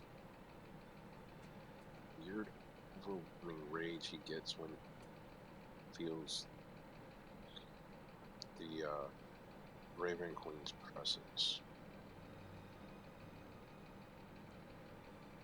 What was the question exactly? It was cutting off there a little bit. Sorry. The is primarily about this sense of a loss of connection with uh, the Raven Queen and this overwhelming rage that seems to come with it. He's felt the Wild Mother's rage before.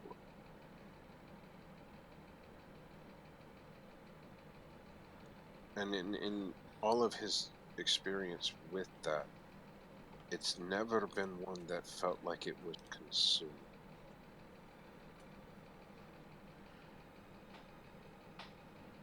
And with this being different, that's the question. The Yeah, that's the first question that he is why is it different? Okay. Why does it feel like she's consuming? That she's consuming you? Oh, okay. Yeah, the rage from the Wild Mother feels like it's a consuming rage, not the righteous vengeance that he's from the Wild. Yes, he's felt that anger, but it's never been.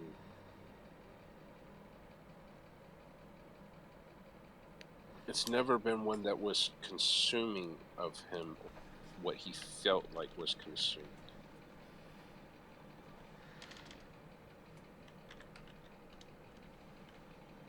Okay, I'm just looking at this spell here really quick. Trying to myself. Computer doesn't want to work. To receive a correct answer for your question. Okay.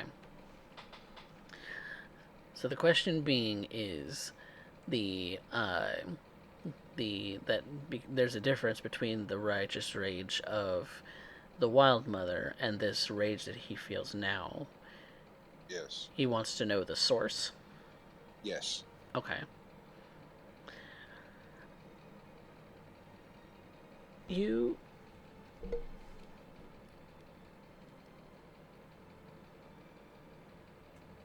So the spell does say a yes or no question. So you, is the question what the question is this from the Raven Queen? Yes or no? Yes. Okay. Yes, that is the question. Is this consuming Raven Queen? In a fashion that you're used to when it comes to the answers the Raven Queen or the Wild Mother gives to you. She usually gives her answers in subtle ways that she influences the world around you. And so you're kind of looking for that sign.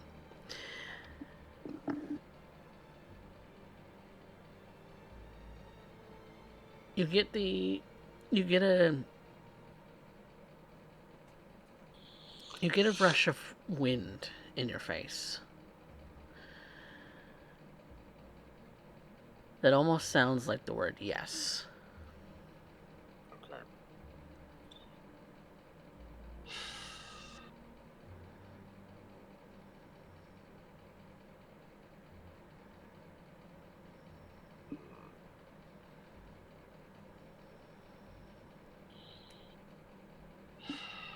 Okay.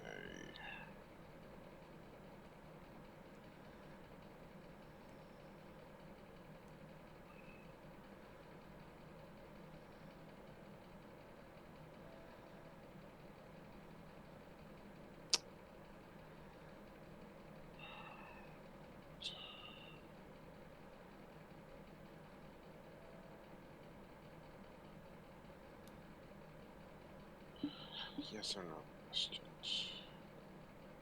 Or short answer questions, because Yeah. it's meant to be like a short sort of burst Right. of information. The second is with the way he feels like he's torn between the two. Like having too many hands on the rudder. Hmm. Is there... Are they working together in this?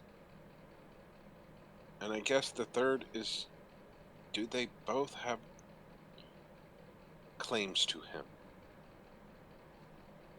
As the Raven Queen has suggested.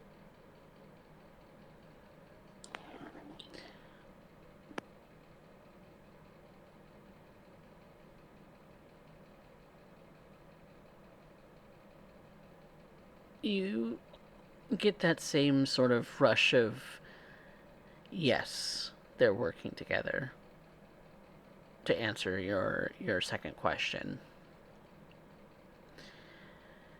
And to answer the third question, a brief image kind of flashes in your eyes,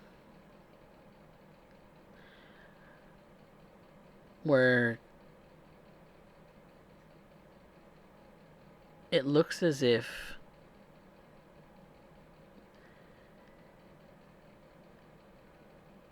the Raven Queen is in a defensive stance of the Wild Mother.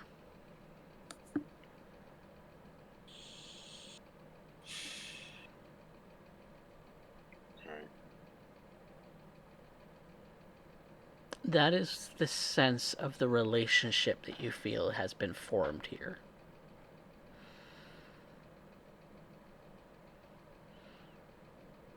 You are still... The Wild Mother still lays claim to both. Okay. Both you and the Raven Queen. Right. No. That answered the question, and maybe I didn't phrase it the right way, but it gave me the answer that. Mm-hmm. So. So perhaps that puts a little bit of the relationship between the Wild Mother and the Raven Queen into a different perspective for you, for Lagon. Yes. Yes. And the spell ends. The incense and the holy water that you were used in that moment, kind of leaving you with a very fragrant sort of smell, kind of wafting in your face.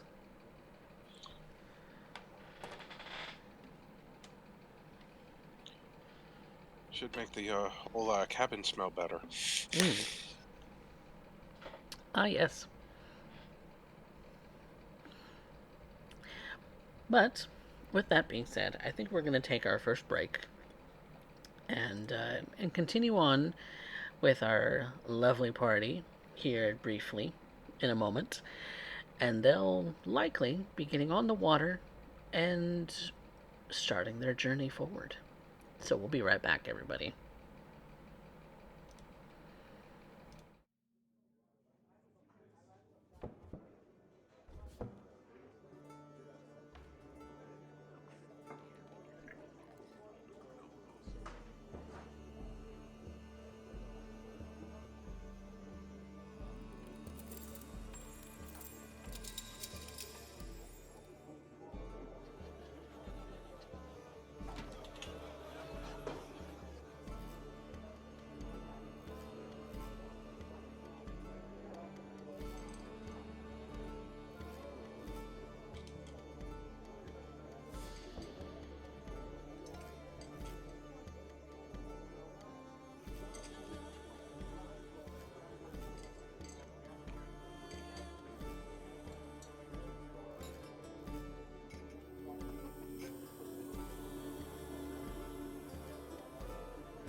Welcome back, everyone, to Rebirth, a D&D tale.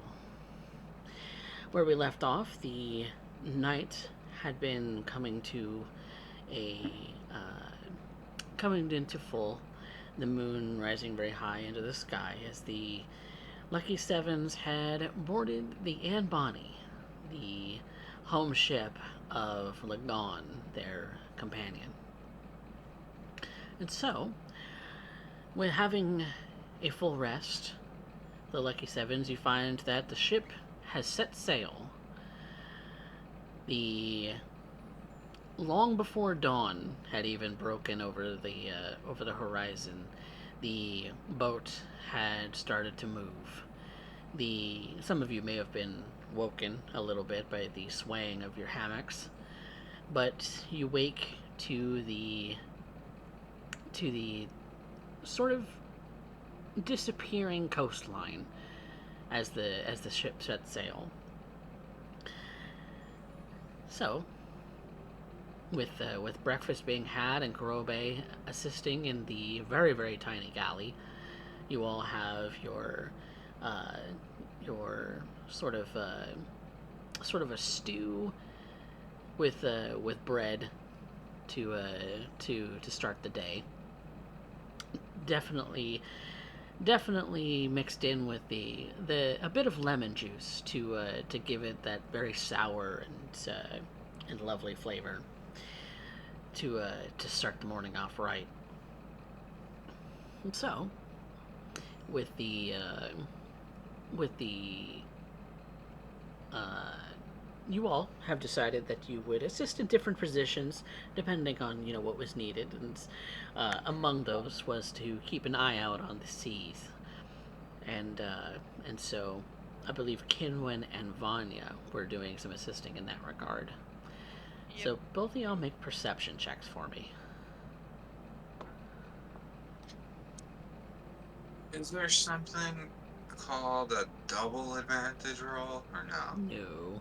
Nope, you only get advantage once.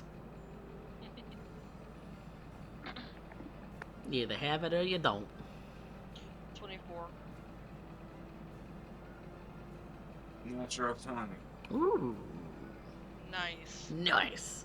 What does that make your total roll, Kinwin?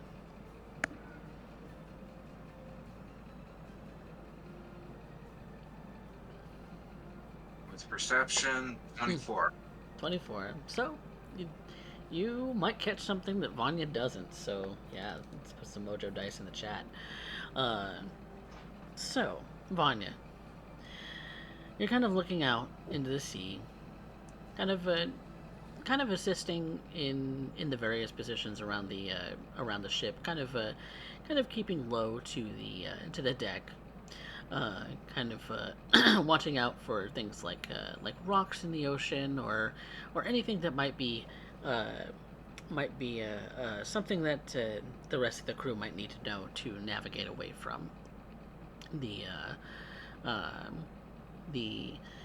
but what happens for Kinwin, though? Kinwin, you are far more attuned with nature and the weather than possibly Vanya is at this very moment, because you start to feel a storm coming on, and you see in the distant horizon the formation of storm clouds. It's hours away from where you are now, but there is the likelihood of running into a storm on these seas, either after they've made the stop into Lorcy Port, or after they've kind of gotten into the open ocean. You see that it's definitely, you see the sort of kind of trail of a storm cloud right on the horizon. It would be missable by just about anybody else, except for those who are very keen on watching the clouds. And you see that there is the potential for a storm in the very near future.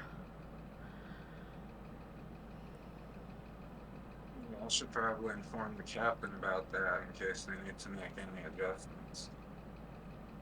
And so you go to the captain's quarters and inform her of the storm you see. She squints to try and see it herself, but she's gonna kind of take your word on it. In that you obviously have a set of goggles that help you to see out in the distance, more so than she has with her spyglass. Yes, and so the spyglass that she has, to like the scope that she has, it doesn't really give her much in the way of finding these storm clouds that you saw on the horizon. But with those eagle eye goggles, you're able to catch on the on what she might not be able to see. So you inform her of that. Fine, yeah.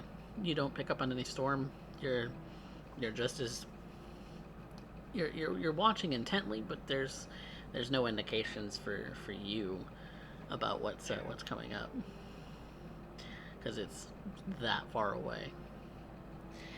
And then, of course, my good friend Lagon was assisting with the sails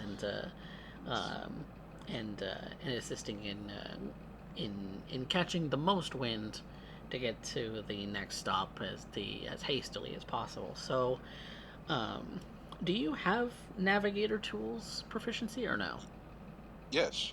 Okay, then I will allow you to roll navigator tools to assist with the sails. Okay. As you would be able to sense the direction of the wind very acutely to be able to get the most speed at the most opportune times. That's just a D20 plus my proficiency, right? And plus, in this case, I'm going to ask you for a strength modifier to that. Yeah. Okay. So it's a strength navigator's tools, which adds your proficiency to a D20. Okay. Proficiency, strength plus 5. That's going to be 23. Fantastic. You and Master Every are able to keep the sails catching the most wind so that you get to the port city as quickly as possible. It's only a couple of days out from where you are, as traveling by sea and traveling by road kind of go at the same speed with the sailboat. So catching catching the most wind as you can definitely increases the odds of getting there, much quicker.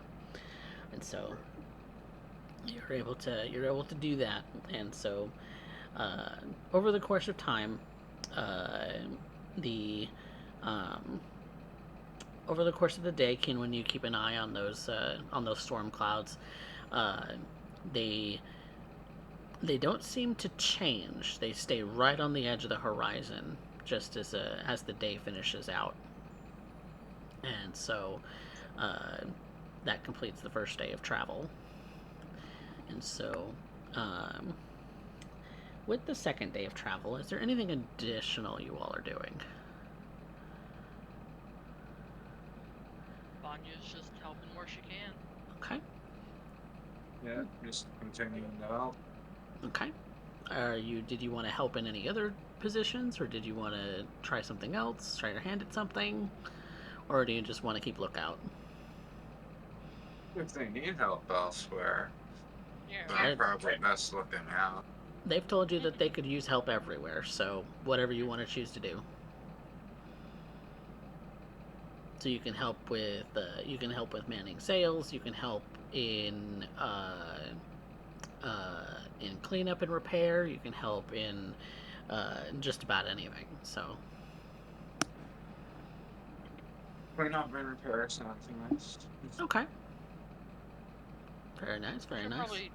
She'll probably help out with the sales. Okay. So in that case, also give me a strength check. You're not going to get your proficiency for this. Both of 18. us? No, just just Vanya. Vanya, It's 18. 18.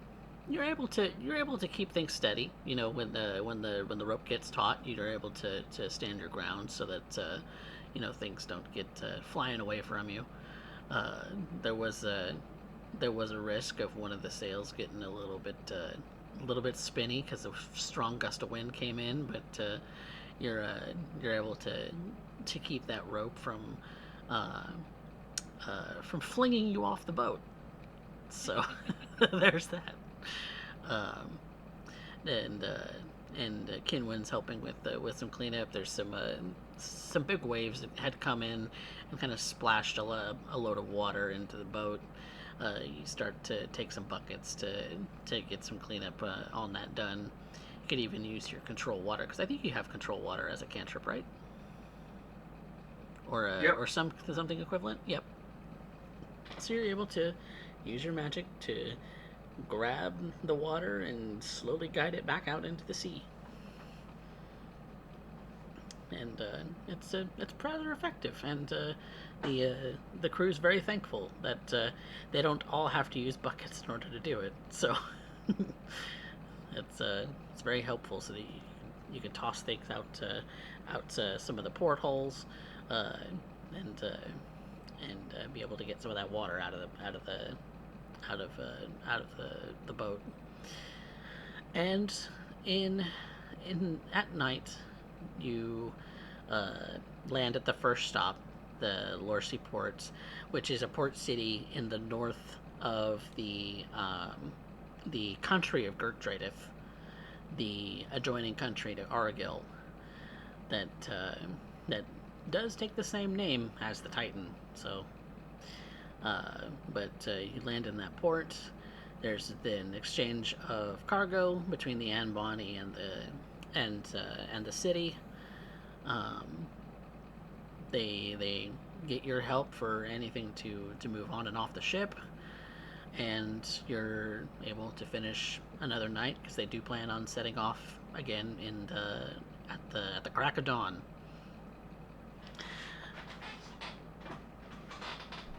And so, the next stop would be on a large island that the captain's charting, the island of Thessalan.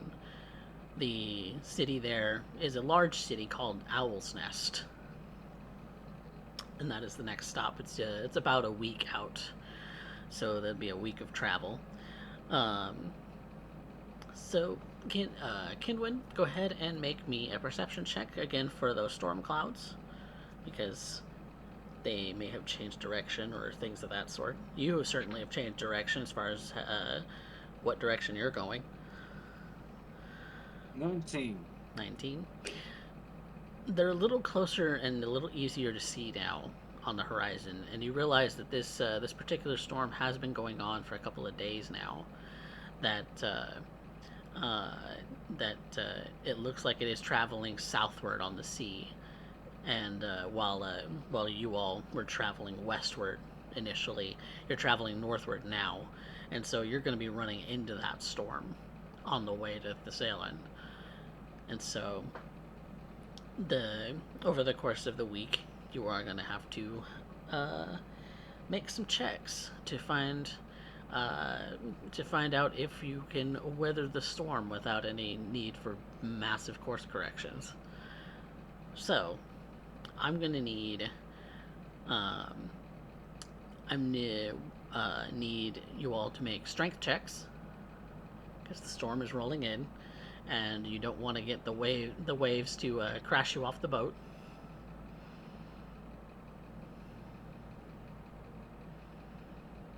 Nat 20 Ooh, for a total 21. nice. 11. At least it's not under 10.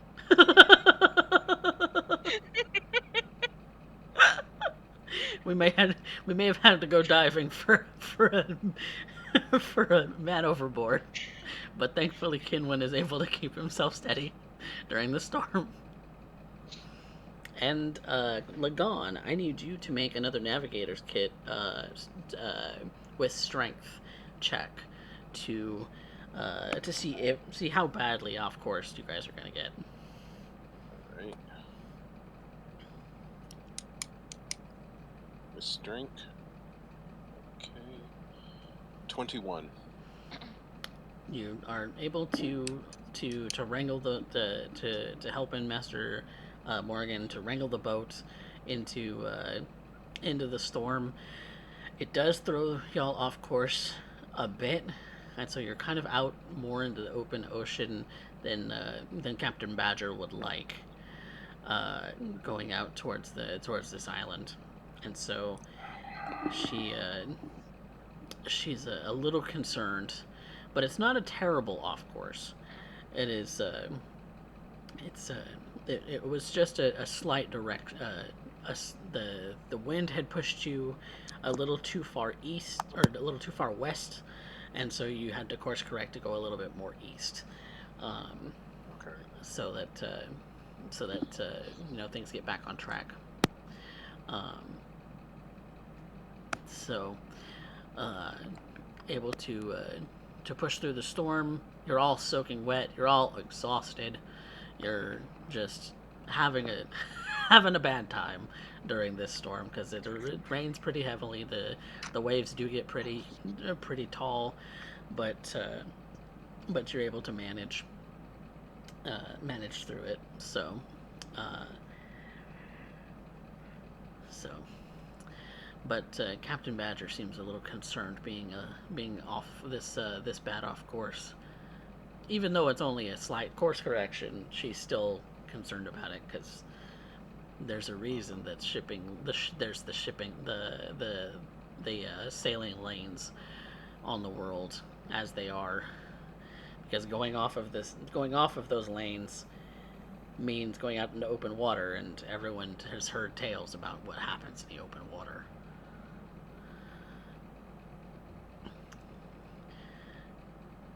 And so she's manning the wheel, keeping the keeping everything course corrected.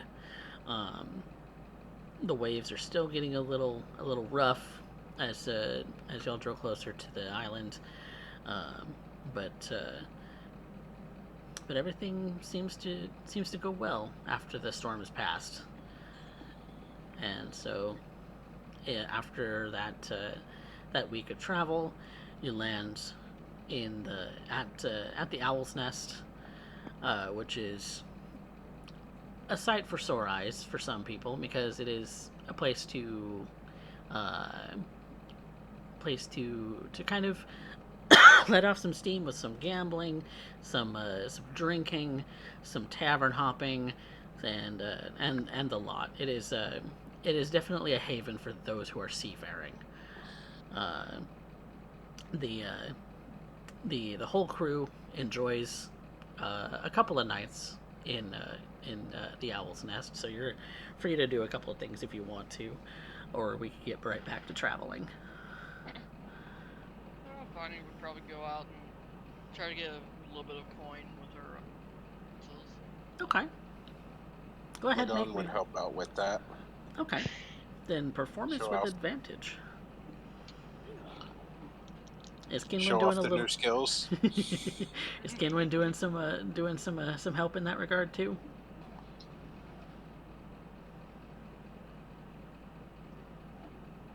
With the performance, I have +2 to it.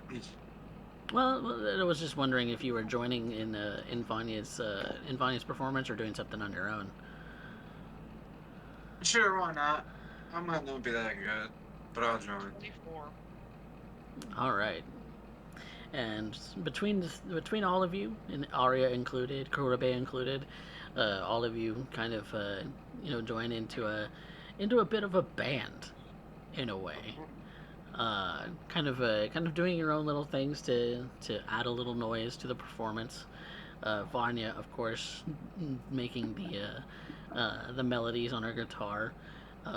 We've got some other things between all of you to add to that. Some singing maybe from others. Uh, so that that's is that really all that is that all you're gonna get up to for that? So in that regard, let's roll and see how much money you make. Let's roll a D100. Why not? Let's grab another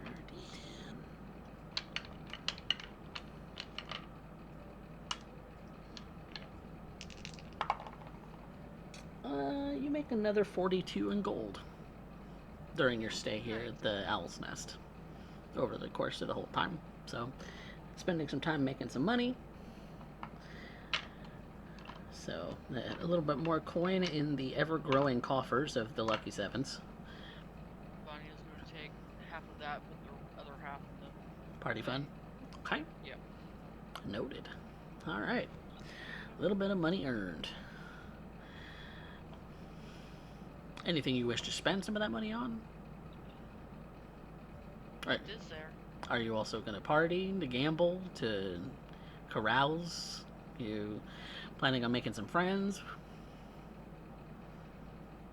Lagan will be drinking. Okay. That's given. In a 2-day span, how much gold do you spend on drinking? I have 30 gold, so I'm going to say 10. Okay. You get plenty drunk. You get plenty drunk over the course of 2 days. And there's plenty of other sailors of both the notorious and the official who have joined in this drinking party, as it were. It's kind of a place where the laws of whatever land you come from don't apply here. The only law that matters is the law of Owl's Nest. And the law of Owl's Nest is have fun, don't die. To sum it up in a couple of words, the locals tell you that. Bonnie will probably spend like 5 gold joining in. Okay, 5 gold on some booze. What about Kinwin? What you spending any money on? Some drink, some company, some anything? Golden boots sounds nice. All right, 5 gold and some drinking, and you have fun with the crew and or whoever else you might want to have fun with, and because there is plenty to have fun doing and spending your money on. So, but after the couple of days, the crew gets back on the ship to set sail for the continent of Ionia, the sort of delta, the city on the delta that they are headed for. It's a kind of a small port village that kind of sits right on the coastline of a river delta that kind of spews out into the sea. So that's where you're headed next, and it's going to be another 2 weeks or so on the water. So you're spending about a month in total on travel just to get to Ionia, so that we have an idea of the time frame here. And so another storm has started to brew though over the Owl's Nest and into the ocean. And while Captain Badger wants to set sail, she's a little hesitant because of the storm brewing, but she also knows that some of her cargo is on a timeline, that she has to get it there. She has to get it there to that town before the month is up, and so they do need to go very quickly. So, against her better judgment, she is going to sail into the storm, and and she reiterates to all of you that she's counting on you to be able to help stay on course, because this is the part of the ocean, or the sea rather, the Emerald Sea, that is the rock that is the most choppy when it comes to the waves, and the most dangerous because it is the longest span without seeing land for until you reach the continent.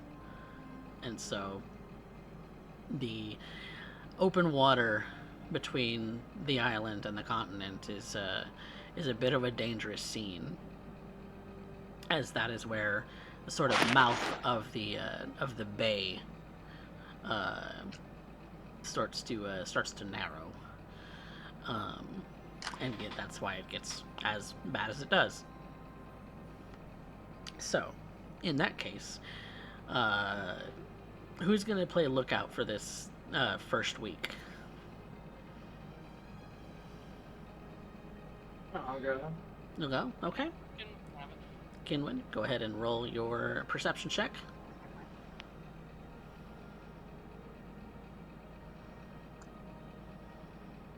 21. Alright.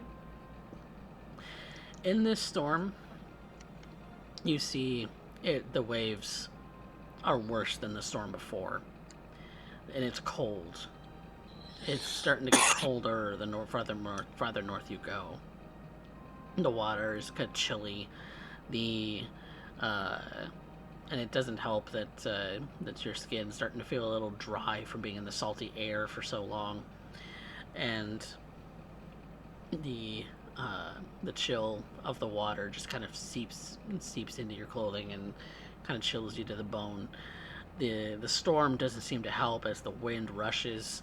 The thunder and lightning, it starts to crack very loudly. The waves start to get very tall, and what you see in the water is, and while it's dark, you do see that there are things in the water. You're not sure what they are, but they're in the ocean. They're in the water as the storm is going on, and so you're hoping that when the storm calms down, that these things go away. Because you remember River fishing in the ocean the last time, and he pulled up something that was probably not intended. And you get the sense that if you were to fish into this ocean right now, it would be the perfect opportunity for something to jump out at you. Vanya, what are you doing? Are you helping on the sales? Are you helping on this maintain? She's probably going to stay helping on the sales for now. Okay. And Lagon is also helping on sales? Yes. Okay. So we can do the navigator's tools with strength. Once more, Lagon at advantage. At advantage? Yep. Okay.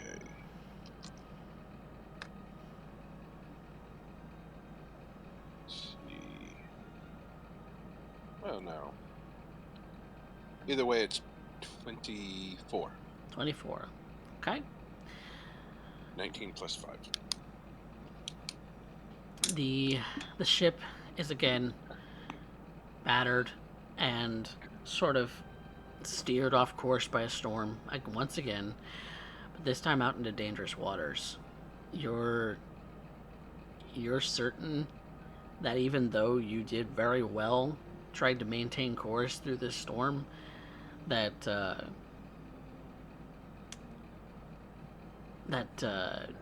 you're out in the open. You're not sure what to where exactly you are immediately, but you know that this is, it feels wrong. However that might manifest to you, that you're maybe facing the wrong direction at this point. You might have got spun around. Do you know it's going to be like now that the sun is set and that the storm is calmed? You feel as if the ship is facing the wrong direction. The wind just feels wrong. I will immediately tell Master Morgan. Master Morgan goes to immediately set the sails to be in the right direction, with yours and Vanya's help.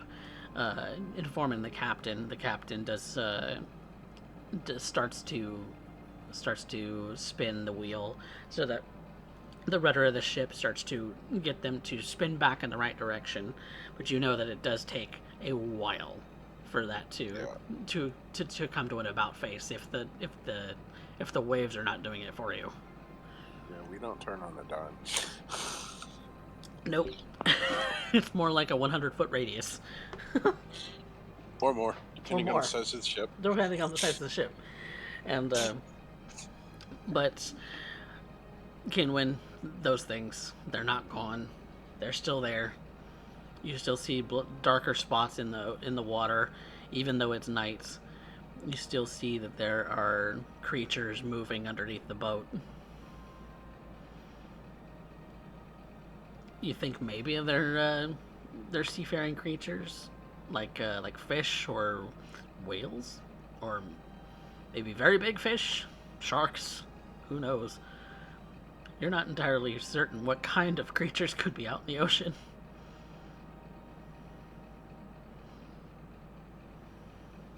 Could I make an animal handling check to intuit their intentions?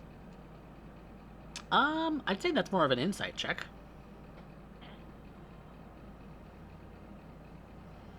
So you can make an insight check if you like. Insight.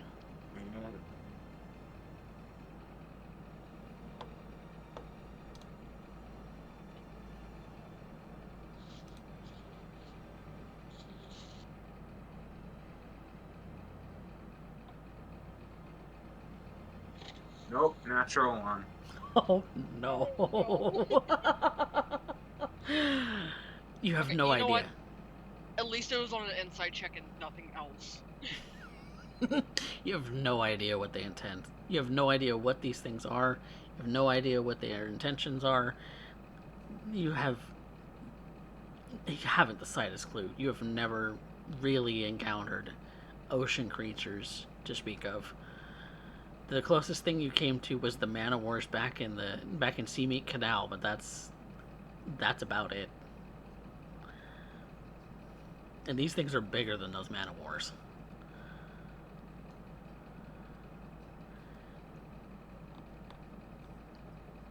But It's actually kind of weird. Both the skill insight and animal handling talk about finding the intentions of a creature.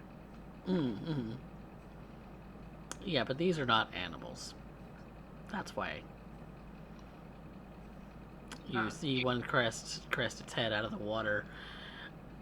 It's kind of fishy and kind of humanoid looking, almost.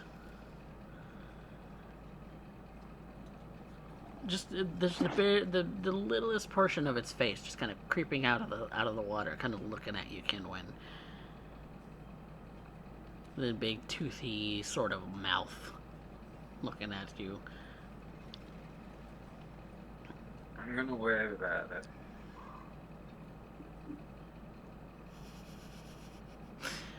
Okay. It's right there next to the ship, and it's going to throw a harpoon at you.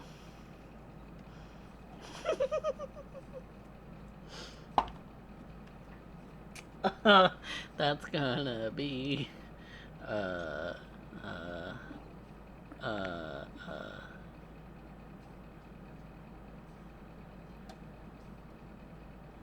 where's the hit? Okay, that's 24 to hit. Yeah, definitely does. Okay.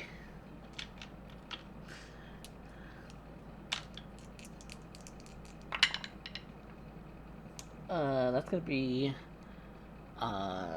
13 points of piercing damage, and make a strike saving throw.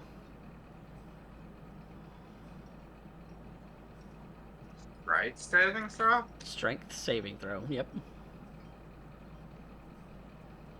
Or a strength check, rather. Oh, strength. Yeah, strength. Natural 20 for an 18. Ooh. Okay. So the for 18. For an 18. Yep. Well. I didn't know this one. Okay, I'll give it to you because you made a natural 20, but they did beat you on the score when it comes to strength contest. So you start to feel like you're being pulled because this thing caught on your armor, and uh, and because it got caught on your armor, you start to feel like you're being pulled towards the edge of the ship. You're kind of at the edge of the ship.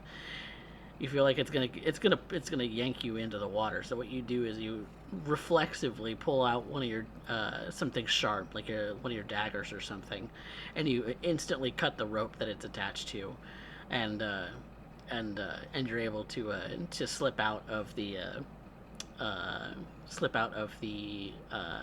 the pull that it was doing, but it does hiss at you, and so I need you all to roll initiative. Okay, yeah, and I'd like to yell out, "These are not friendly!" Is anything ever friendly with us?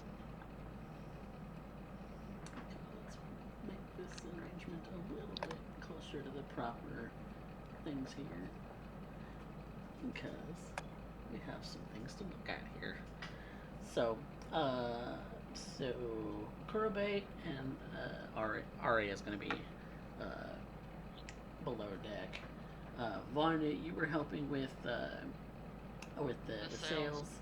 Kurobe is going to be up here, kind of on lookout from that direction. Master Morgan is on the sails. We've got other people here. We've got Zephyr kind of being lazy, and as such. Somebody would need to be on the lookout towers. Okay, so I'm gonna change up the music.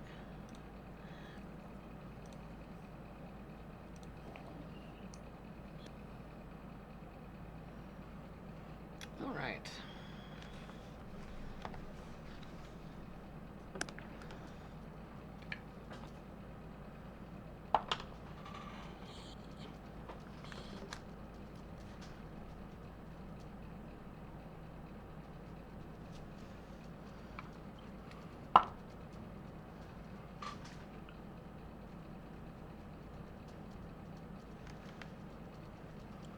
Okay. So, Vanya, my dear, what is yours? 18. 18. Let me. You're always very close to the top. Yep. Yep. Usually. Make sure that I can actually make this encounter visible to the audience here,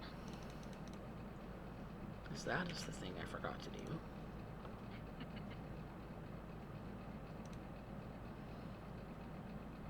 All right. I hope it doesn't look too blurry, audience. Does it look good? It's blurry. Is it? Okay. Yeah. Let me see about focusing it.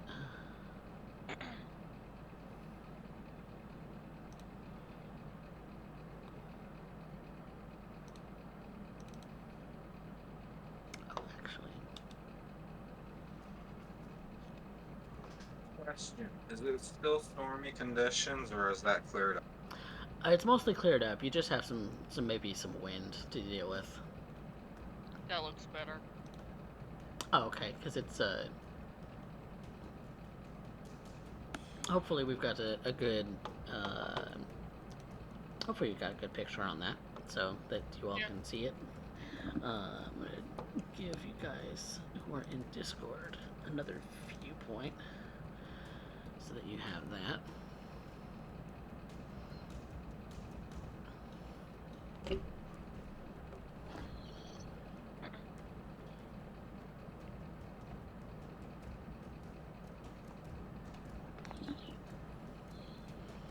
Okay. So that's where we are at now. Let's see. Woden,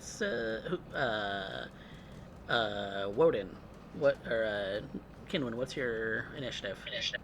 It is in fact a second natural 20 -1 for 19 in a row. Ooh, Jesus. Kinwin is rolling some natural 20s. He's definitely high in the initiative order at this point. Lagon. Lagan is an 18. Lagon is 18. Okay. And Kurobe. 18. Also 18. Okay. 19 -1. 3 of us sitting at 18. Okay. We'll have Kurobe Yeah. last on that initiative. Okay. Have you two go Where first. he should be. Okay. Well, that does mean, Kinwin, that this guy that has his, the scale of this has him looking like he's got his whole body poking out of the water, but really it's just his face. But you do see that guy, and you do see that there are other beings in the water under the surface that you could see. So what do you do?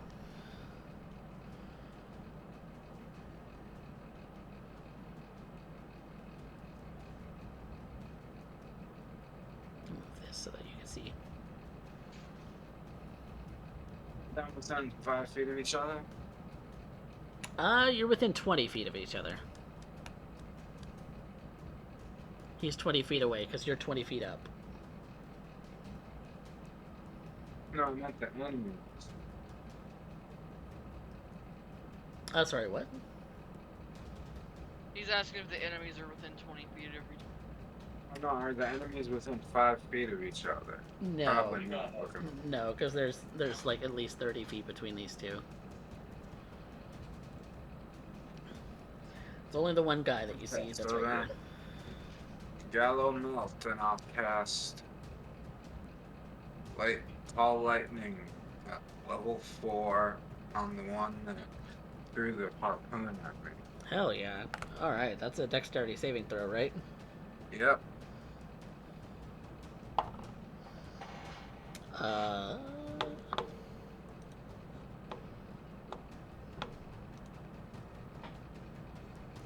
That's all of 10. So he Does not save. does not save. What's the damage, my friend?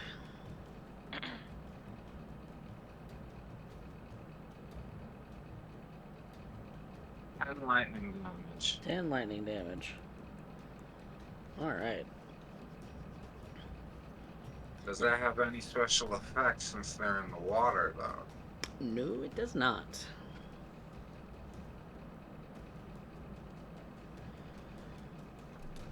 Alright, which, any bonus actions? Anything else?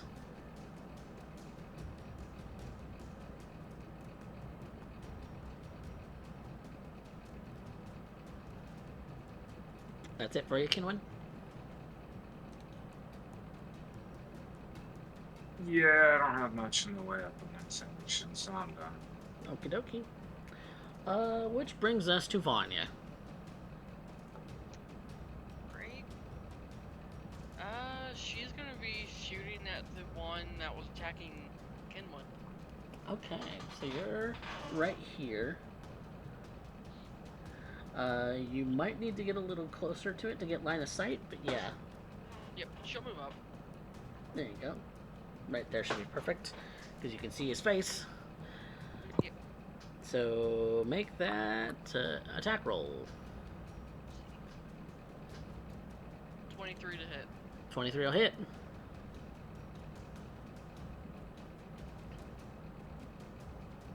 Seven points of damage. Okay.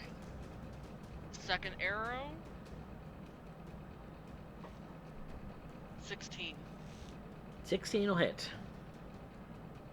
Nice. And that's 10 points of damage. All right. Good to know. And Good to know. that'll be the end of her turn. All right. Lagon. Okay, where is Lagon again? Lagon is right here. Can he see any of them, or does he have to move to be able to visualize them? You might need to move up just a bit to be able to see the one that's got his face poking out of the water. All right. These others that you see on the board are still underwater. Okay. Well, then Lagon is going to do that. He's going to move up to where he can actually see that guy, Okay. and No, there's yeah, we're gonna see him. we're going to go with Call Lightning, Ooh, call lightning from 4th level. Ooh, got some lightning going on here.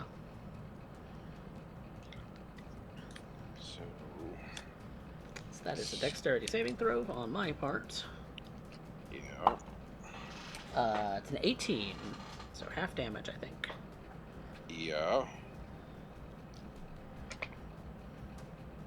But I am going to see if I can do this. Moved. It's actually. Let's see if this is a reaction or not. What is it?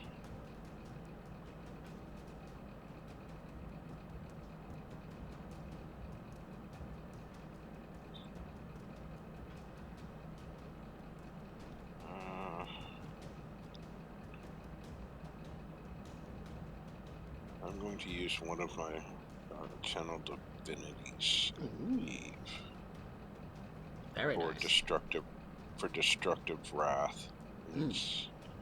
Even though he saved, 40-10 is 40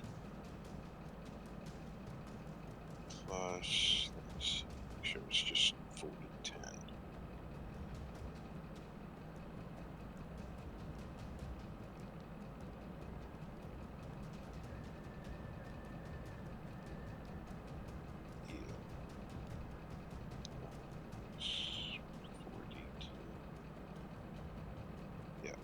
So it will be 20 lightning damage. 20 lightning damage? Okay. Yeah.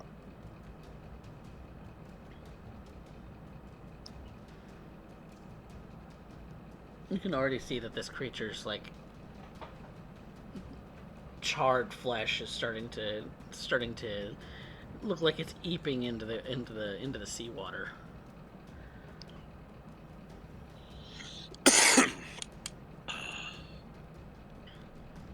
Anything else, Lagon?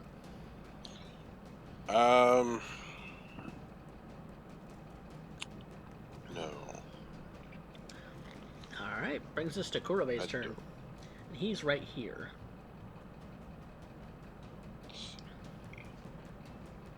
Right where? Right here.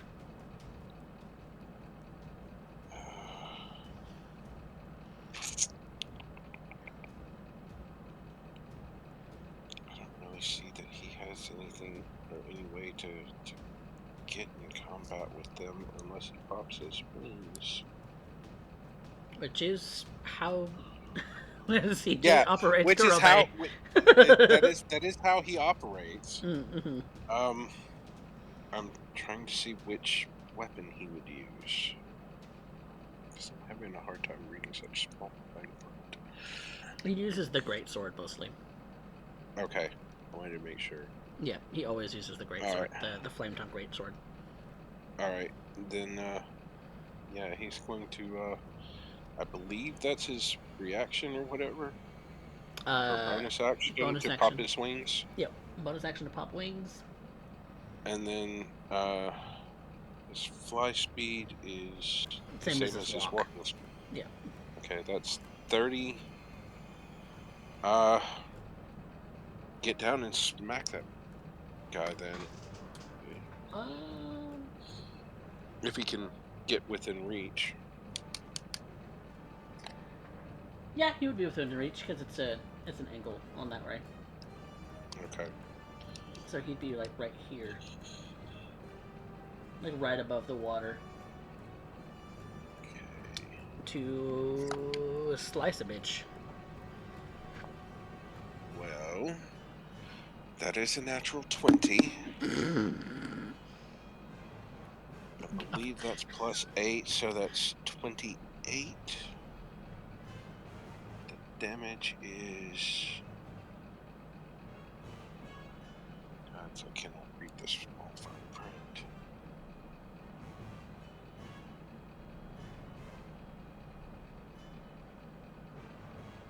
Slashing.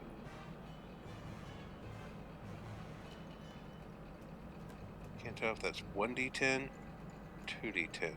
Oh, it's 2d6. 2d6? Yeah, 2d6 on a greatsword. Okay. And then he has a great weapon master, so he can re-rolls 1s and 2s. 2d6 plus 6. And then 1d6, I think, on the flame tongue? Yeah, the flame does its 1d6 damage. Okay. And let's see. 16 damage of the sword and 5 damage of the flame. Okay. He gets another attack, right? He does, yes. Okay. So double those damages, because I did not. Oh, okay. So 26. Wait, hold on. 26 for the weapon damage and 10 for the fire damage. Is how that would work. Okay.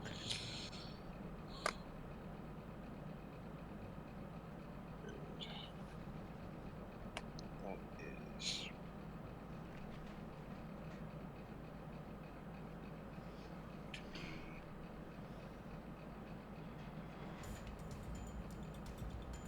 19 plus his attack.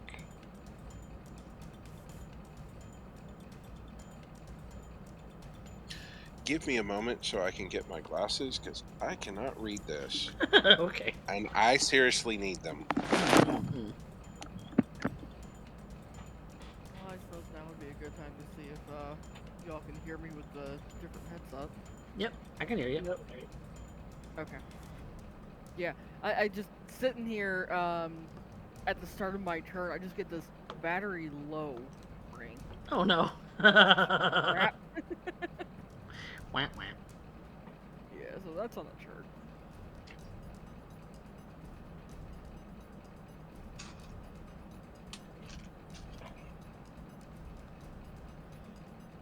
Fantastic.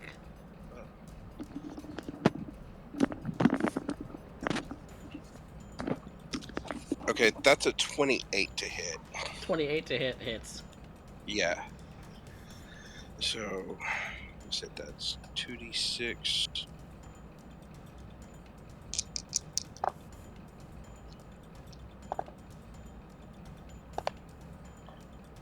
Okay. Plus 6. 17 for the weapon damage. I believe it's slashing. Mm-hmm. And another 5 for the fire. This thing looks obliterated to Kurobe and to everybody else watching. It's just Okay. it's like Kurobe has sliced off one of the limbs of this creature.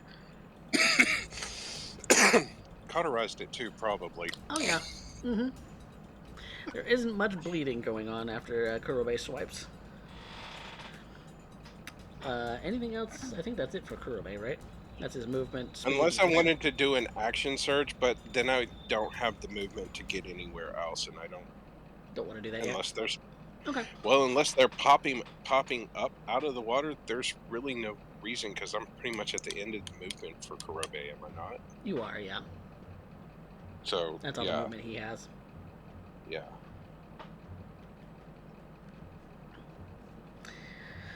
Okay, moving on.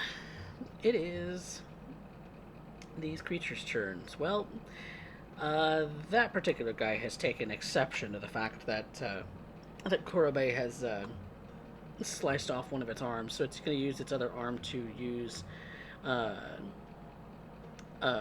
it's to grab at him and go in for a bite attack. That is going to be a 19 to hit on Kurobe. That does hit. Okay, that is.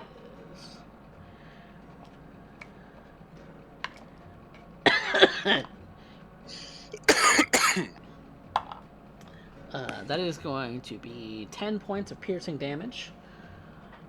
And it's going to use its second attack to swipe at him with its claws. That is 19 plus stuff. Okay.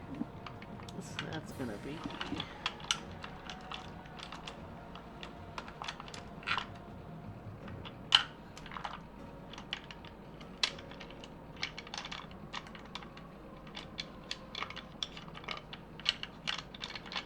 Where's that other one? Oh, here it is. That is going to be 6. That's 10 points of slashing damage. Okay. A chomp and a slash. Okay.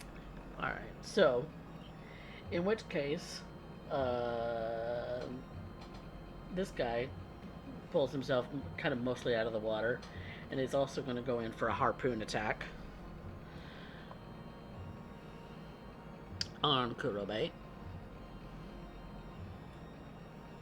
Kind of throwing it up from out of the water. Okay. Oh, that's a natural 1. Okay, well, Nope. it was a little under the water, so it's at range, so it doesn't have another way to swipe at him. So that's that. This guy is going to swim up to the ladder on the side of the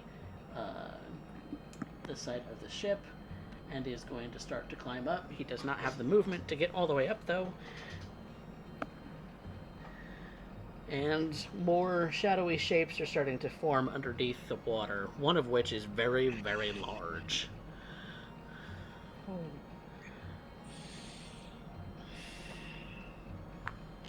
And that's it for my turns. That's gonna be Kinwin's turn. Should be able to catch the two on the right within a 5-foot radius now, right? If you pointed it like right here, then yes, a 5-foot radius would work. Yeah, alright. So I'll do Call Lightning then, and they both need to make a death save. Okay, dexterity save. On 2 of them.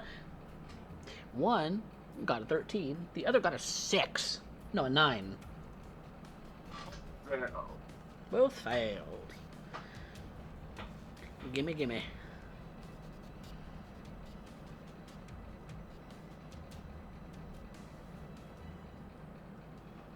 $15 points of lightning damage. Alright, that does it for this guy. He just kind of sinks into the water with a bit of a gurgle and is shocked into death. You said how many points on the other one? Oh, I roll 2 different damage for each creature. No. What was the damage? 15. 15. Okay. I did not actually calculate it on the other guy, so because the first guy's dead. All right. Kurobe also needs to make a dexterity save. Okay. Dexterity. Save? Yep. Okay.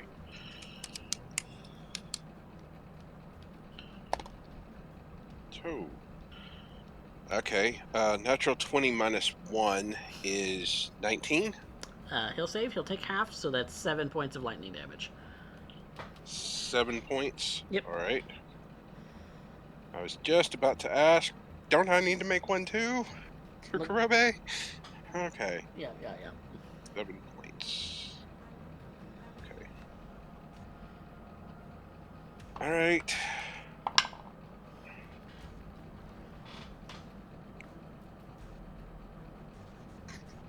All right. Kinwin, anything else? A bonus action? Something else?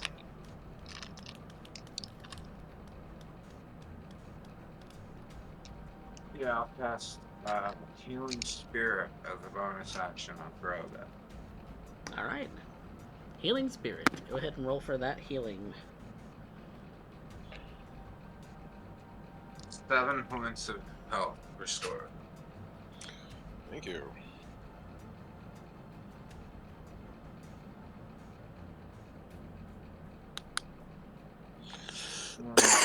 My turn. All right. Vanya. You are right here.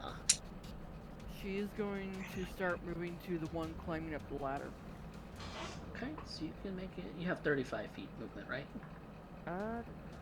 Yep.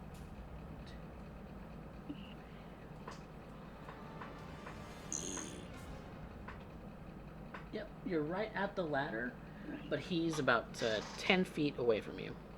15 feet away from you. He's still climbing up the ladder.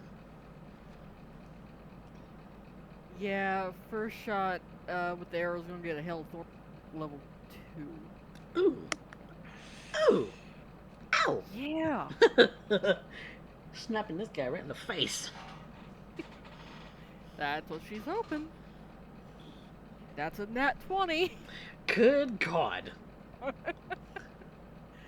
Alright, so initial Guys. damage before the doubling is 9. Okay, so that's 18 total. And In then, that. let me get down to here. Hail of Thorns is 11. Is 11 total? Yep. Before doubling, if you're doubling it. Oh, yeah, because it's a crit. Yeah. So, that'd be 22 for that. Yep. That's only a shot. Bleh. Second arrow. Mm-hmm. Pew pew. 16. 16 will hit. Full damage at 12 points.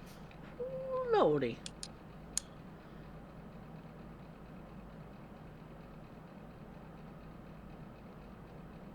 Yeah, he's Don't mess with the elf. he's he's looking pretty bad. That's going to be the end of my turn. Understandable. Okay, we're going.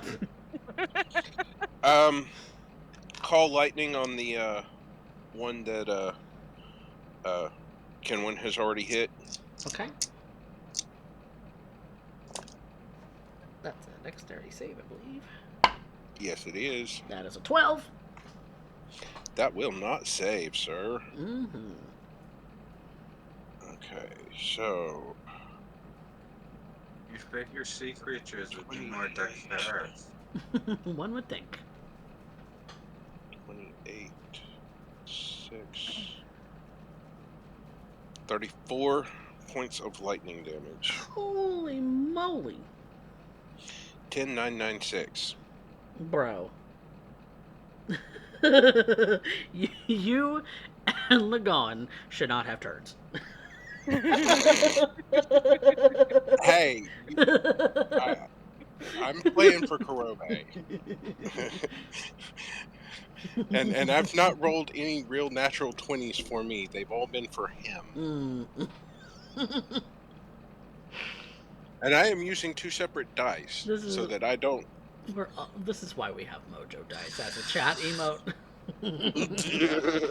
Because Mojo Dice is a real thing.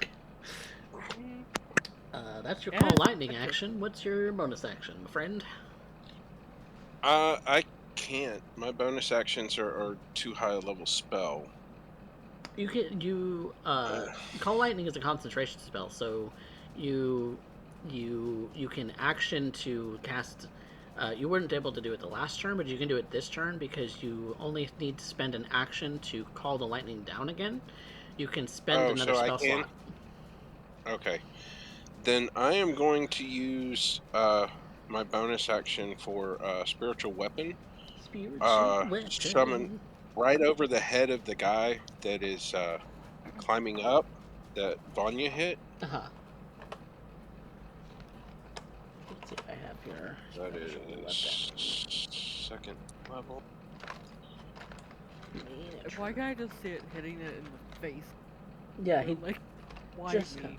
whacked. I'm going to upcast that to 3rd level for the spiritual weapon.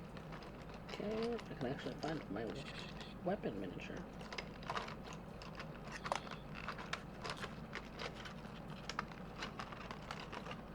There it is. Oh, I should have dug that up beforehand. That's right there by this guy. And it's going to hammer him on the face. Yeah, so I'm assuming a 21 hits. It does.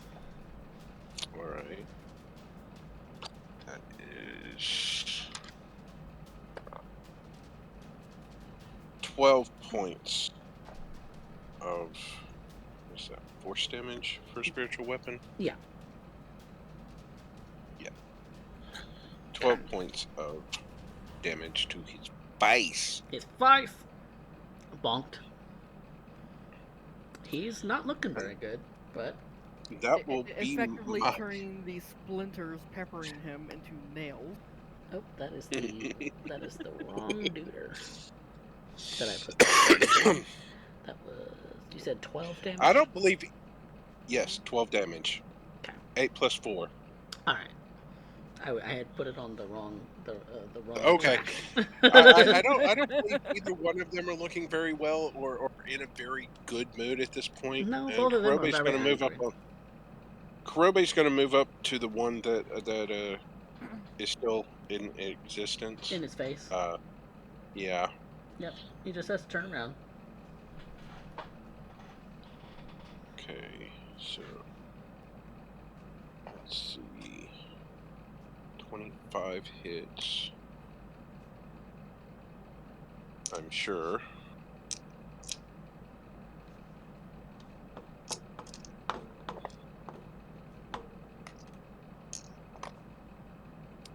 Okay, so 16 points of damage for the weapon damage, 6 points of fire damage.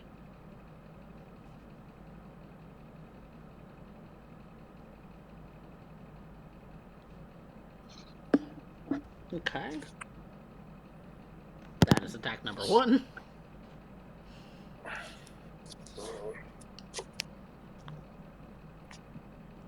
Second attack.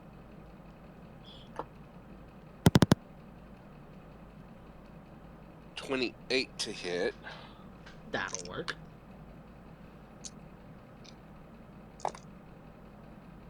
Okay.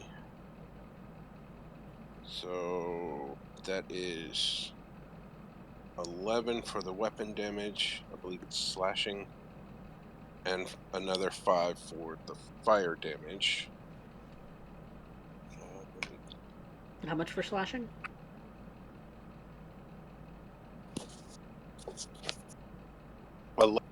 11. Okay. 11 for the slashing, 5 for the fire. Whew. Yep. This one's taken some hits to its very scaly body. Well, I'm not done yet. Oh. Because I think I'm going to action surge on him. Oh, Kadoki. But I'm trying to check and make sure with this. I want to make sure how many. I don't know if he's only got one or if he has more. That's what I'm trying to. For action surge, only one. Only one? Yeah. Well, let's see. I don't know where to look.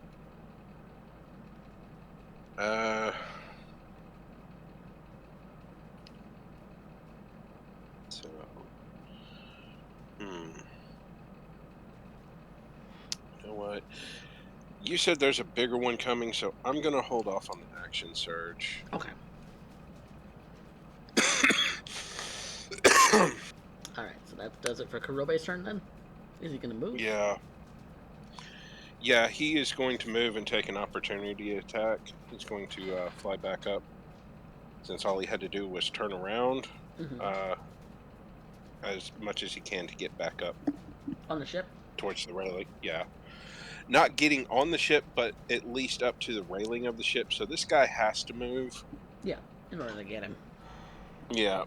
Not taking those bites and swipes again. Okay, opportunity attack. That is 7. That will not. Well, 7 plus 6, so 13. That still will not, sir. Okay. Well, that does that. At the end of Kurobe's turn? Yep. Okay.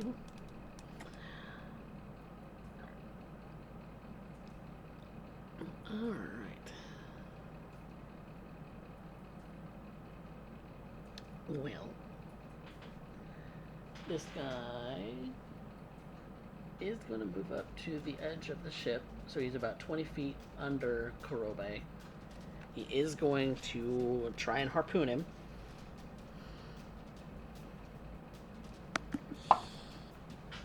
That's all of 10. Nope. Nope. It's too far away for another 9. attack. Okay. The other guy is going to attempt to throw a harpoon at Vanya. Okay. That is a 19 plus 6, 25. That'll hit. That'll hit, and that's a harpoon attack. I need to make a strength saving throw, or a strength check, my friend. Okay. That's 12 points of piercing damage. And that is a 19 for my thing.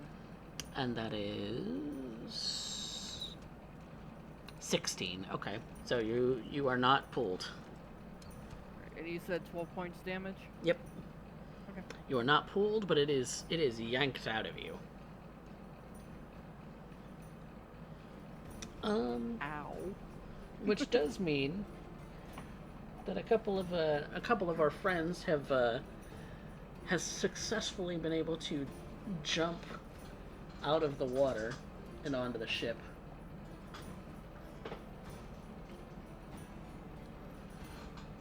From various angles here. Kind of just making a bit of a swim and a leap. This guy is going to attack this person from the crew with a that is going to be 14, which would hit. So it's going to be that was going to be a bite. So since he's right there with him, and that's also a claw attack. And that's also going to hit.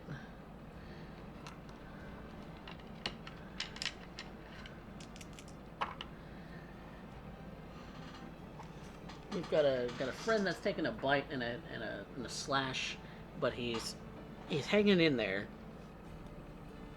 And then this guy has used all of his movement, so he can't really reach. He can't really take a bite or a claw, but he can start try to harpoon the Gone.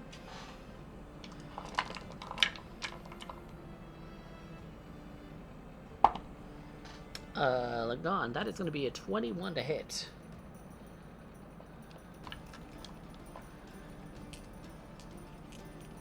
"21 hits, right, Lagon?" Yes, that hits. So you're taking 13 points of piercing damage, and I need you to make a strength check, please.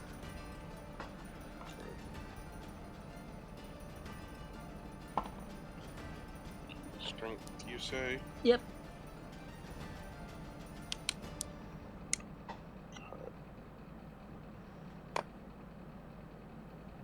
Uh, 19. Well, you successfully save, and the rope on his harpoon seems to snap. So you, he doesn't get his harpoon back.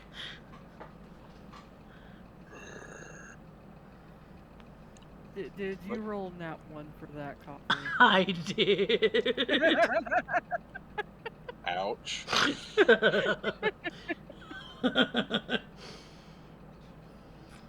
Oh look, Lagon's got a new toy he can use. Well, and he just turned around and growled at whatever just hit him. Yeah.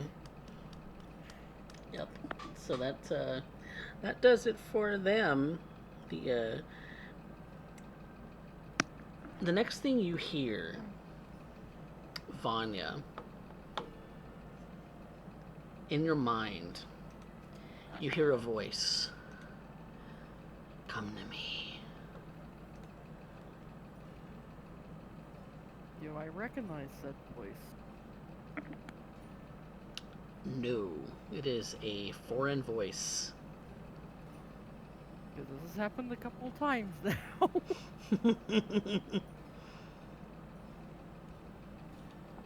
She's going to shake her head clear. Fuck off.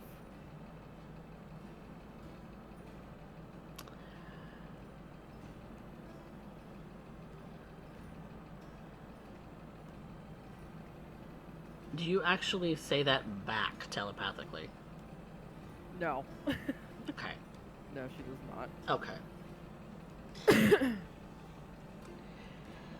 In which case, you see a head of a creature start to crest up above the water. Let me give you all a shot as to what this thing is. Oh, lovely. It's massive.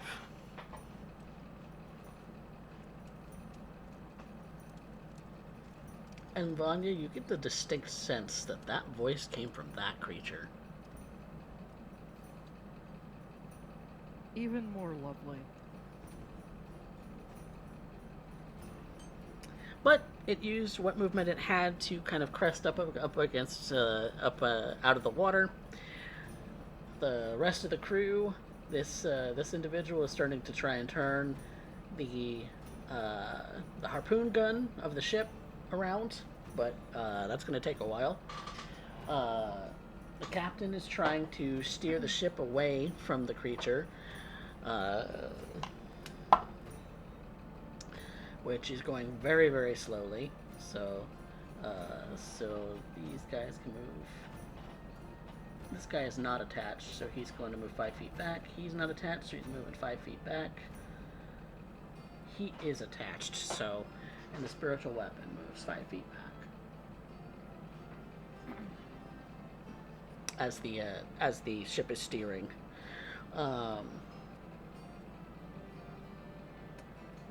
There are attempts to shoot from a distance at some of the creatures, but the crew seems to be a little bit mortified and possibly a little stricken with fear as they seem to be missing. Master Morgan and Master Avery. Master Morgan is trying to get the the bolt gun to turn around. Master Every is just waiting for something to come into range to hit, but again is having very little luck. So that is the crew's turn. Kinwin. Yeah, can I get the two on the left within a 5-foot radius without anyone else in it? There are no creatures that are within 5 feet of each other. No. No enemy creatures, I should say. Okay, so then I'll try to call down lightning on the most damaged looking one. Okay, that is going to be this one right here.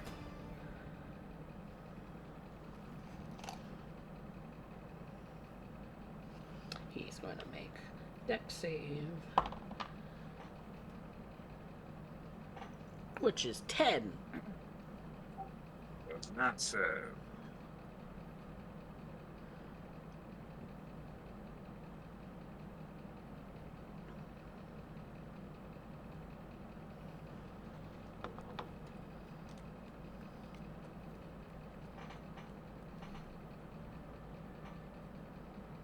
$29 points of damage. How much? 29. Ooh, he's sizzle fried. Triple sevens. Triple sevens. Hell yeah. Oh, that would give you 21 damage. Where's the other 8 come from? Oh, I'm casting it at level 4, which gives me 4d10. Oh, So okay, I got that's it. right. I rolled an 8 for the last die. Right. That's right. Okay. Cool beans. Well, he's sizzled. Right. Could I run to the harpoon cannon and help them try to move it as a bonus action? You can move in that direction, but you won't get there with your movement. You can Okay, get well, I'll to just right move here. as much in that direction as I can. Yep, you're gonna be about right here at the end of your movement. Alrighty. Which does leave your bonus action still free.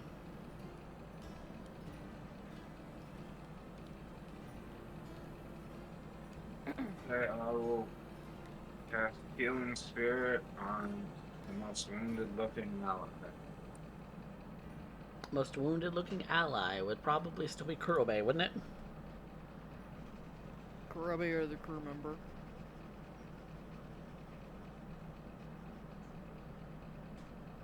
Yeah, that crew member looking looking a little spicy, but he's kind of far away. Yeah. Alright, yeah. Yep, he's not. The range is 60 feet on the spell. Okay, yeah, you would have been able to cast it before you moved then. Okay, so I cast it on the crew member, and he'll get 8 points of healing. Cool beans. He feels refreshed. Alright. And that does it for Kinwin's turn. He's moved up towards the bolt gun. Vanya. She's gonna call out to what crew members are there and trying to fight to focus on the two on deck. Uh-huh. And she's gonna turn to the one that's still on the ladder and you know what? Let's try something a little bit new. Let's try a thunder Thunder Wave. as a con save, please. Yes. You can definitely get him in a Thunder Wave.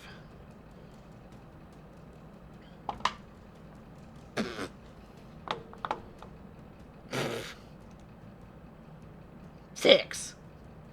Nope. He takes full damage. And he's also pushed 10 feet away from me.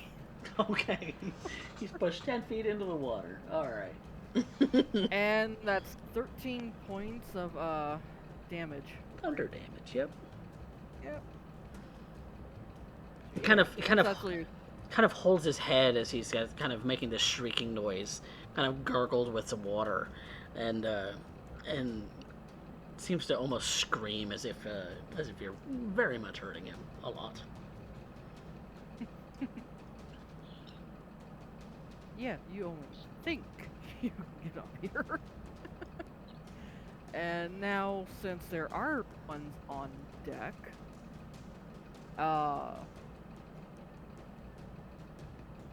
Zephyr's going to attack the one that's closest. Yep, he can definitely do that. And considering positioning, would he have,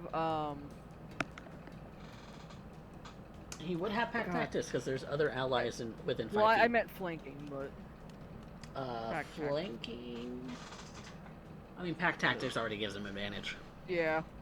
I was thinking that, but at the same time I was thinking, eh? Yeah, pack tactics. He's fine. Yeah. I have to do math. I hate math. 22 to hit. Don't we all? 22 will hit. Alright, is this creature considered large or smaller? It is. Strength saving throw. Strength saving throw. That is going to be a 17. Yeah, he passes. Not, But he is still taking not the prod. 12 points of damage from the puppy. 12 points of puppy damage. Alright. And that is the end of my turn. Alright, Lagan. You are right here. First my off, friend. I'm going to make my concentration. Oh, because, yeah, you got hit, didn't you? So, We need to do that as at the point of getting hit, so. 18. Which I saves. think, because it was 13, right? Yeah. It's half damage or 10, whichever's higher. Right. Alright. And, okay, so, lightning is still up. Yep, you still have that ability. Move the lightning to the big guy that just poked his head up. Yep. And Ka-chung! yes, dexterity save. Dexterity saving throw. What are my rolls? I don't know. I can't see your screen. 2! Oh! That's not. I'm sorry, sir. That does not. Coffee. 2! Okay.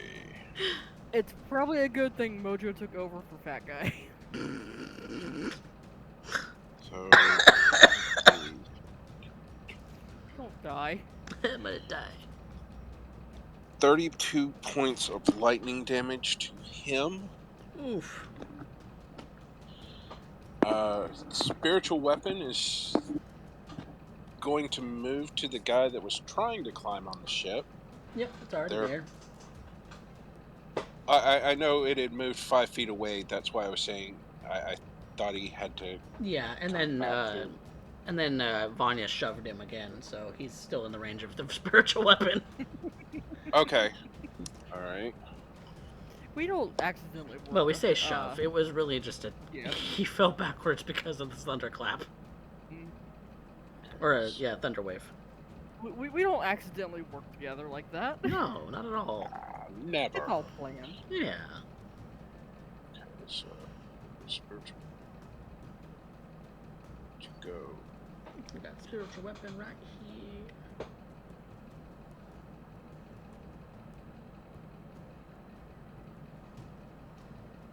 No, I'm trying to. So, dirty 20 hit. Will hit.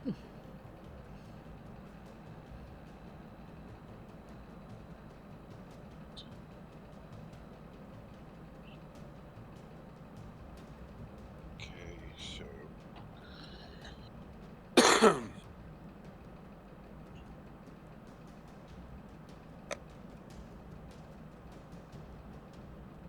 I didn't do the damage right last time, so this time. Let's see. That is going to be 18 points of force damage. On that guy. Yep. Yeah. You said Oh, because 18. I cast it. Yeah, because I cast it at 3rd level. It's supposed to be 2d8, not just 1d8. Mm-hmm. I'm not going to go back. Okay. He is looking bad. That one is just hanging on by a thread.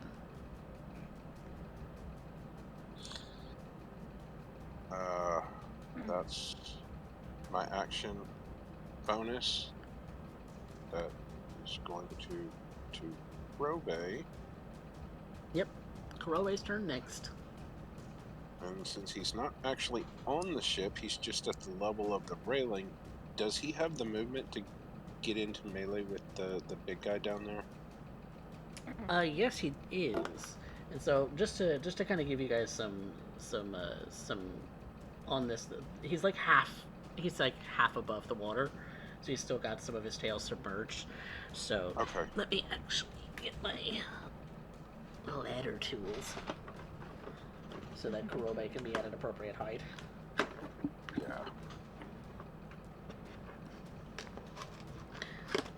So he's really only like 20 feet out of the water.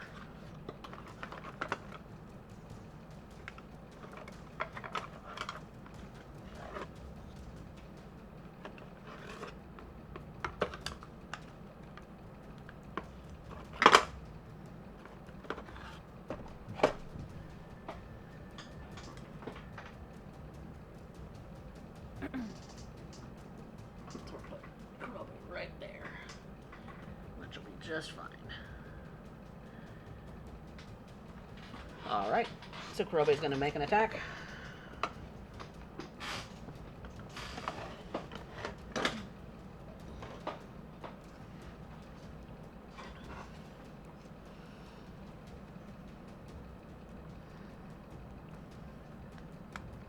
Kurobe is making an attack. What's the attack roll? Yeah. Does a 24 hit? 24 will hit. Okay.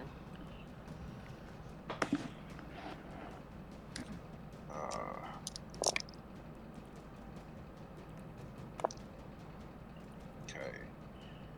So that is going to be 14 points of slashing and 6 points of fire for Okay. the first attack. Make a Constitution saving throw. For Robe? Yep. Okay.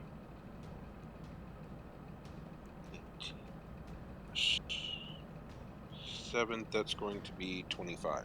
Okay. Alright. Continue.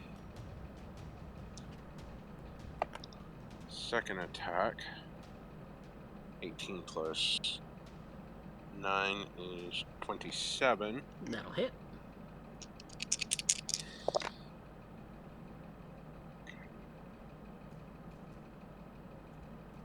That is 18 points of slashing damage and 6 points of fire damage. Okay. Constitution saving throw.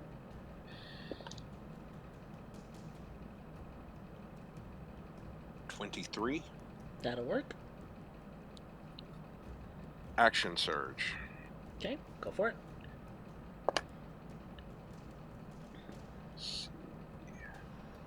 17, 26 to hit. Yep, that'll hit.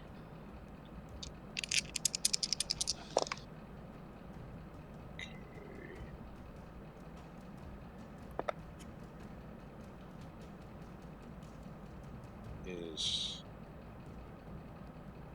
17 points of slashing damage, 6 points of fire damage, and another concentration.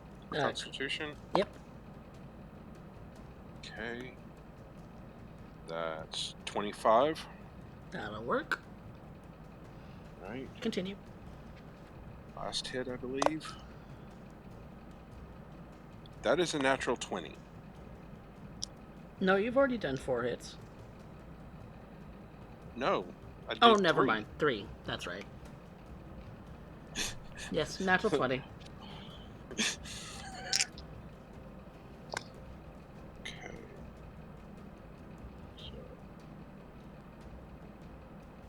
20 26 slashing and 12 fire.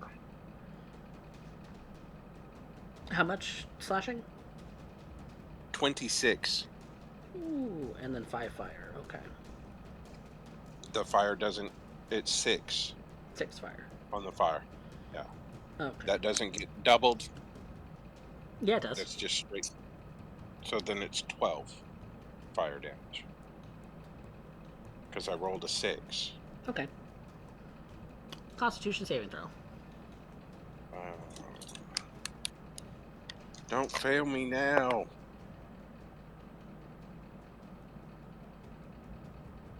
22. You're fine. Okay. What Kurobe would notice is that each time that he slashes through this thing, it there's like a sludgy mucus each time, and it's disgusting.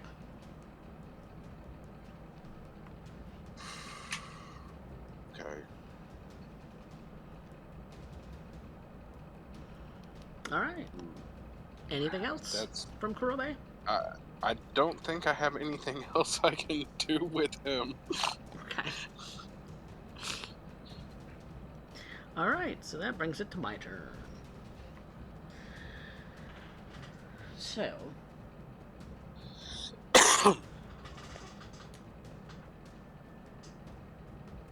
yeah, this guy is going to move back towards the ladder, trying to climb up again. No, actually, he's swimming under the water and he's disappearing out of sight. He's dashing out of sight under the water. Coward. Huzzah. Huzzah! But this guy right here, doesn't like that you shoot off his friend, Vanya. You're gonna take a harpoon to the face. Go for it. Did he get it back or did he get another one? Oh, he doesn't have one again. Never mind. I thought it was the guy across the ship. Oh, that shot yeah. him, This not the- is the guy that doesn't have his. This guy still has Oh. his. Okay, I missed that part. I thought it was this guy that when he jumped up, he's the one that threw. Sorry. No, the green one is the one that has his still. Okay.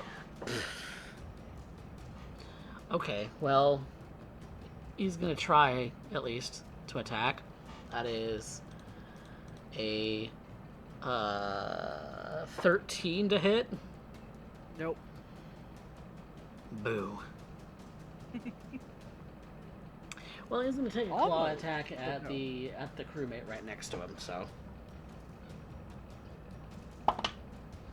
ooh, that's a natural 20, and that guy goes flying overboard. You assume Well- dead because of the amount of blood that came out of him. Yeah. Well, shit.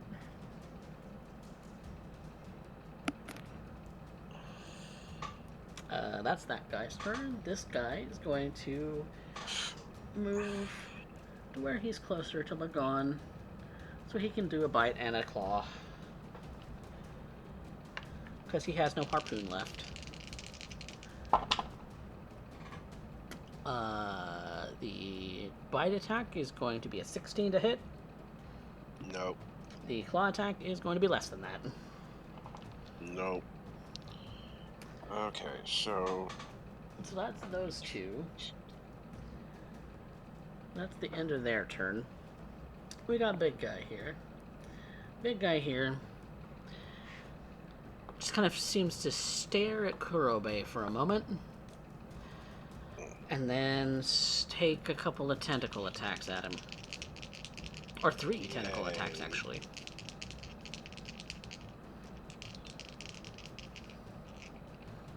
Get 3d20s here. We'll just do it all at once.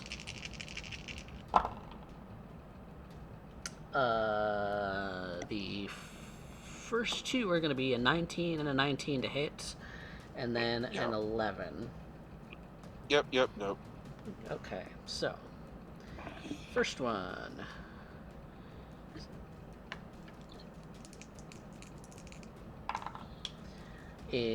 is 10 points of bludgeoning damage.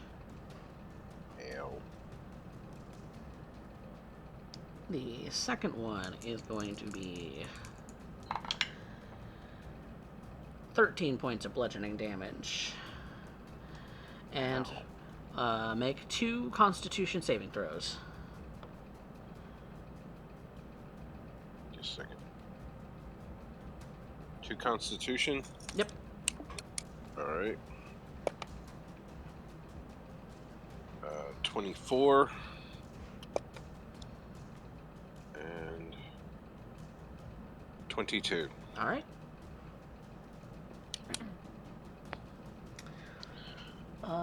That's it for Everybody's its... looking kind of bloody. That's it for its turn. The next up is the crew. The thing spins a little bit more. It's not quite there yet. We've got Master Every, who's going to take a swing.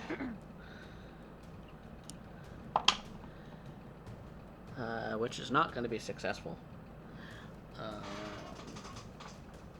We've got this crewmate, who's going to come up here and also swing an attack. That's going to hit, though.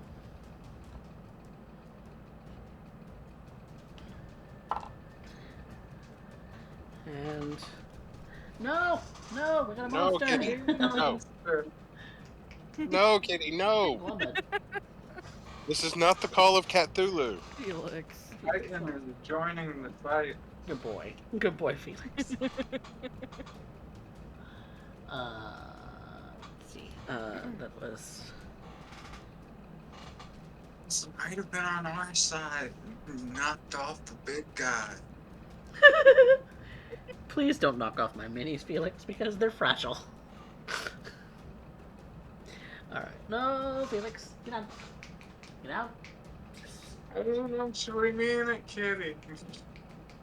Come on. Shoot.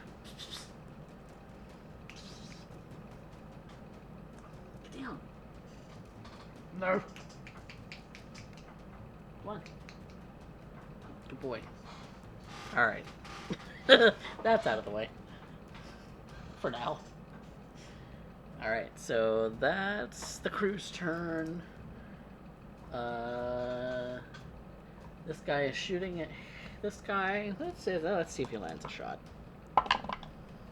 Nope. That's a nat 1. He actually drops his crossbow down onto the deck. No.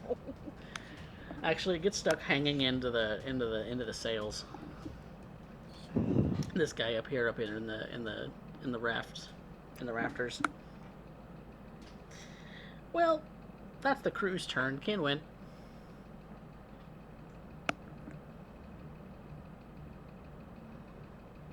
Did I get to go out there with my movement? You can do what? Did I get to crow there with my movement? He is flying above the water. Oh. So unless you have an ability to fly... No, I do not. You can reach him from range. So then I'll do the call lightning on the big dude then. On the big dude, and you can point it like right here so that so the Kurome doesn't get hit. Yep, sounds good. Alright. Dexterity saving throw on my part.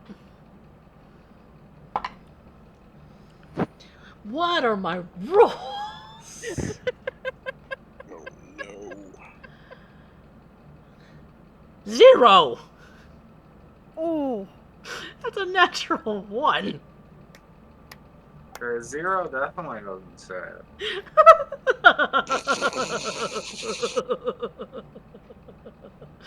Y'all. I'm having problems over here. 23 points of lightning damage. 23 points of lightning damage that I deserve. Poor coffee. That I deserve for being a DM.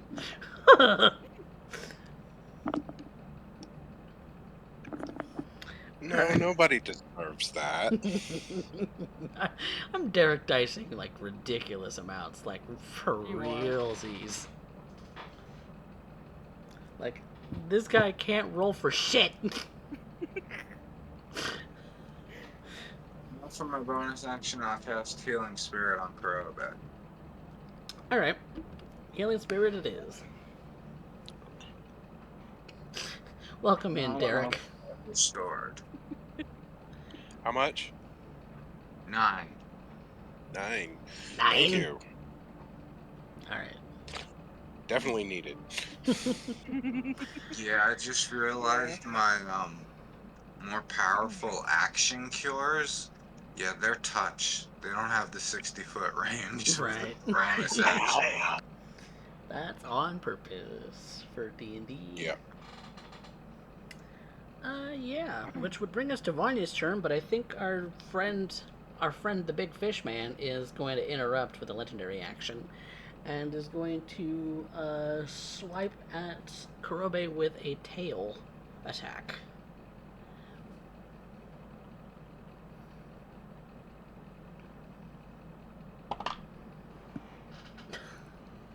Why? Why do I even try? What'd you get? 12. No, sir. No. Well, You tried. I tried. You tried. I tried. Vanya, it's your turn.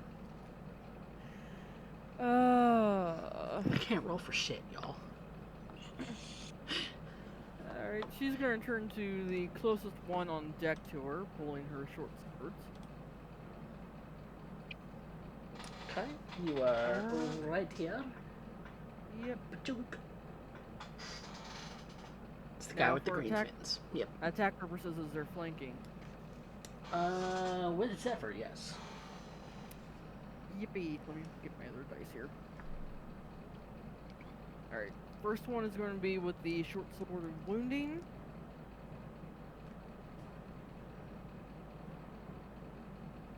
.22. 22 hits. Okay. And that is 6 points of damage. Okay. Okay.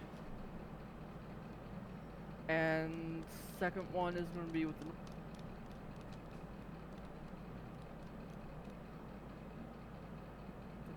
I can't math today.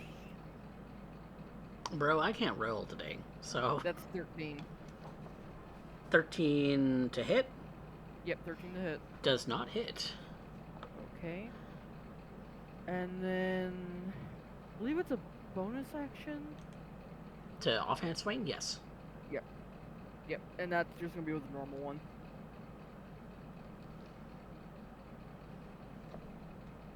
That's a 9. Nope. No, ma'am. And then let me double check that. Okay. I'll have to do that one later. Zephyr's going to make a bite attack on this guy. Hell yeah.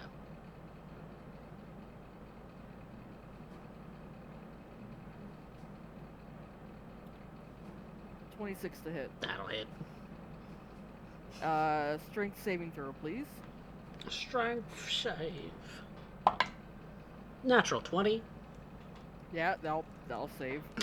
My one. you're one nat 20. I won. Oh, save. You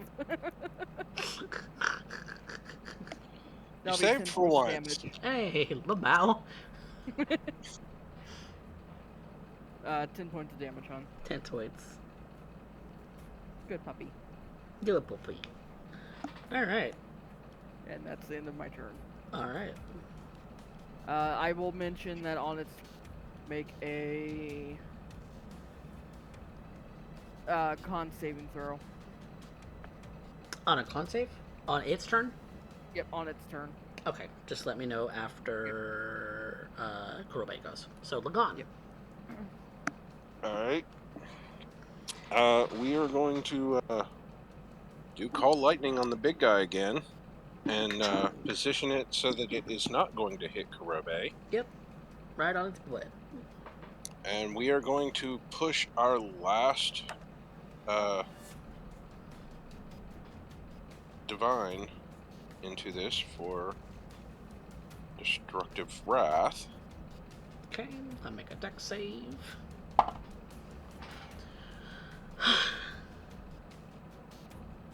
That's a 1. That's 40 points of lightning damage.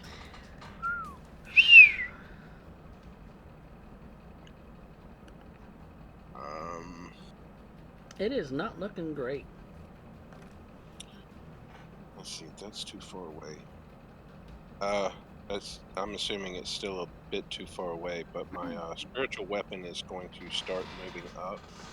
It can only move 15 feet.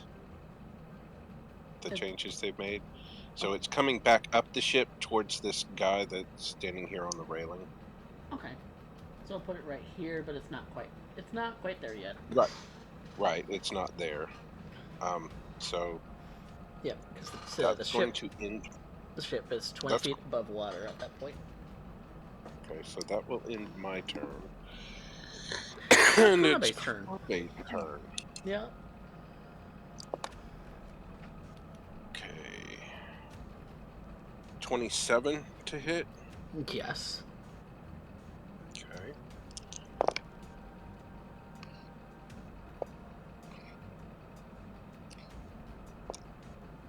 Okay. 17 points of slashing, 5 points of fire damage. Okay. Second attack. 23 to hit. That'll hit. Okay. Pardon me.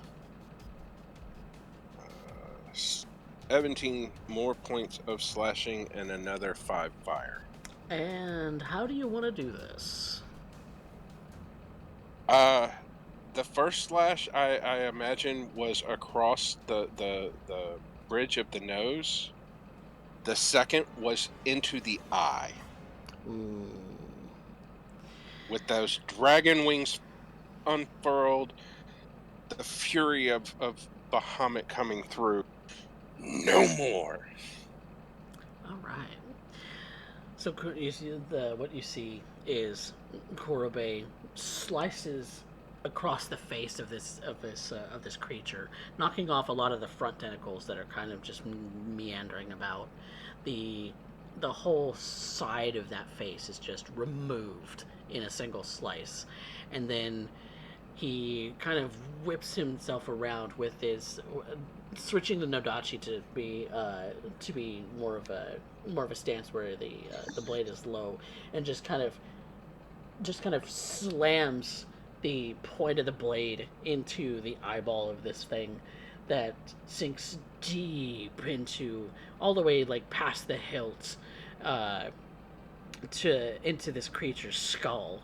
And when he removes the blade and all of this blood just kind of sprays across the water, this thing just kind of flops and just kind of falls into the ocean,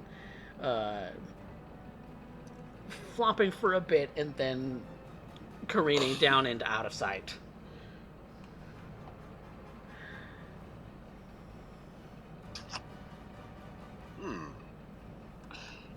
Robe will then use his movement to try and get back on the ship. Which is doable.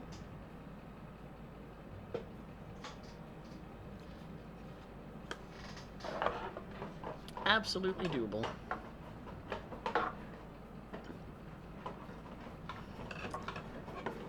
Which brings us to the end of Kurobe's turn, yes?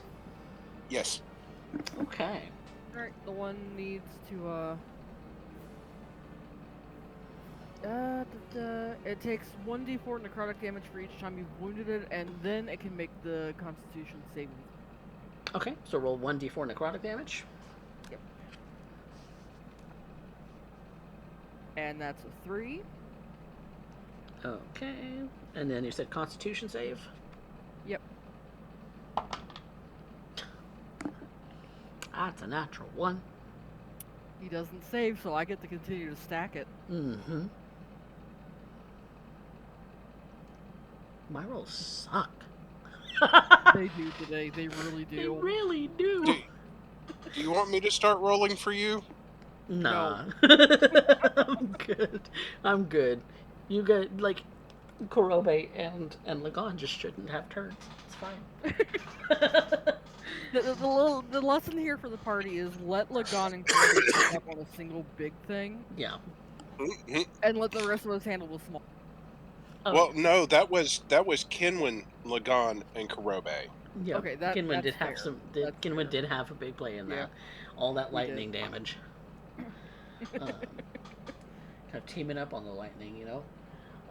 So this guy, he's he's very much not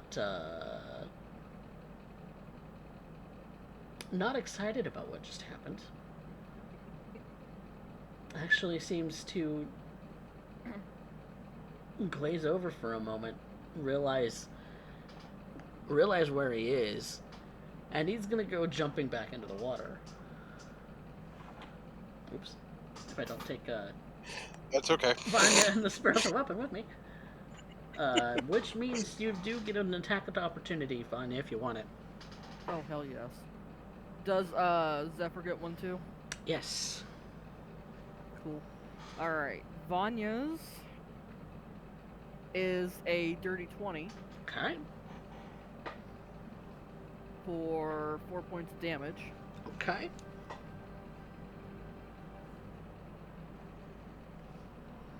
Zephyr gets a nat 20 Oh! for a total of 27. Bruh. Okay.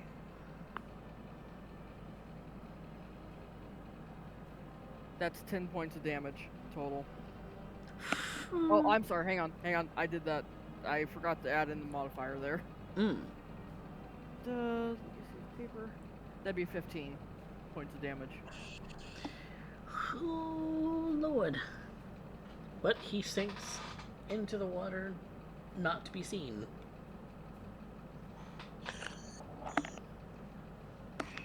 That's okay. We still got one more on board. And so does this guy. He's not liking what's Yep. going on here. He wants to escape. Lagan, you can get an attack of opportunity if you want. Oh, I most certainly. I'm using Mjolnir for the first time. Hell yeah, get it. Let's see.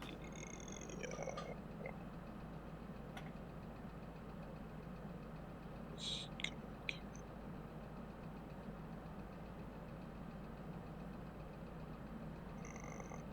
Okay. 6. 22 to hit. That'll hit. All right.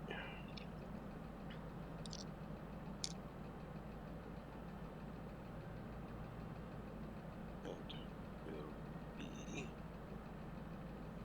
12 points of bludgeoning damage. Okay.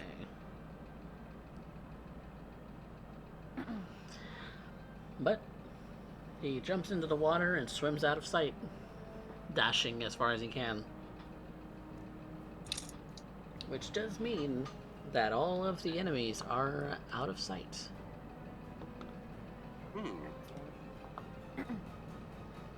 Then Okay, that guy who fell overboard was probably dead, so he might be alive, so I'd like to look for him just in case. As much as the boat's been turning, he's kind of been just kind of drifting off this way and kind of sinking into the water, so he's probably disappeared out of sight by now. Oh yeah, he's probably gone, considering how hard that hit was. Yeah, yeah. it knocked him off, and There might be a tiny chance he remained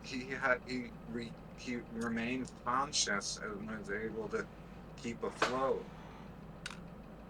he was Dunzo Magunzo. He was unconscious as soon as that hit. Yeah. Okay, then we'll And look then in he vain. wasn't able to swim, and It's been too many rounds for us to find him again yeah. and revive him. On top of that, the Marrows probably saw him going down and grabbed him on the way down. Much as I hate to say that, but likely case. That was what I was thinking, so.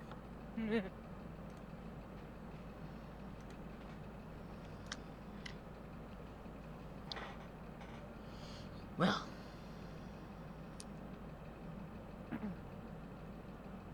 that was not great, Korobe says. No, it wasn't. What They was that always thing? have to resort to violence.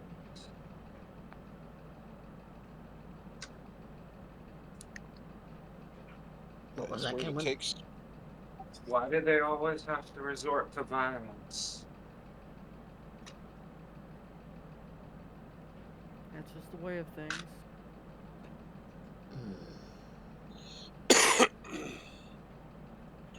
It spoke to me.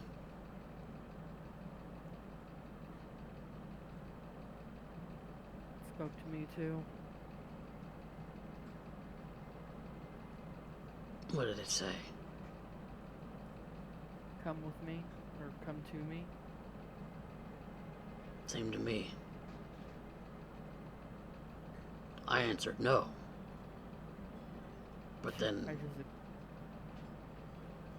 I just ignored it. just started seeing weird things after that.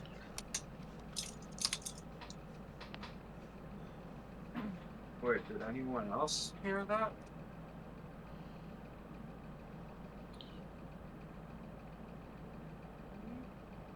No, apparently it was just Vanya and Kurobe. It seems a bit odd that it would only affect you two. Lagan is going to begin preparations for his prayer of healing. As long as you stay within 30 feet of him for the next 10 minutes or so, you'll be able to get the benefits of the healing. He's going to cast this at 4th level. Alright. Damn. Which will cover most of the deck of the ship if you put yourself in the center of it, so. Yes, that's the intent. It's not just for Lagan, it's for anybody and everybody that was hit. Yeah. It doesn't... Yep. Up to 6 Up to 6 creatures. Okay. people. Yeah. Okay. Yep. Those So who've been us hit. three, and then we could help the 3 most wounded crew members get near him. Oh Yeah, wait, that- there's that- 4 of us, isn't there? So 2 wounded crew members. Yep. All of that's just fine. All of that's doable. Okay.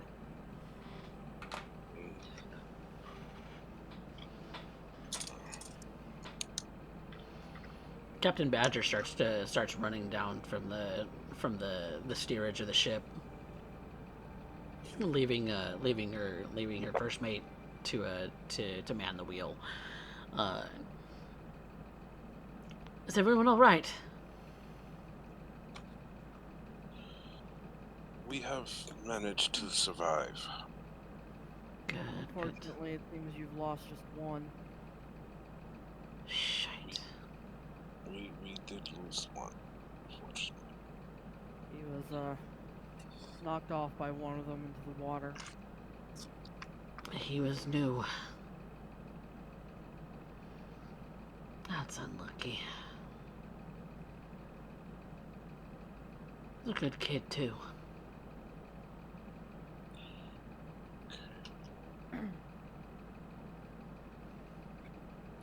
We're still turning around, so it's going to be. Oh well, we're not moving forward in much time, so it's going to take a little longer to get to the town than I expected.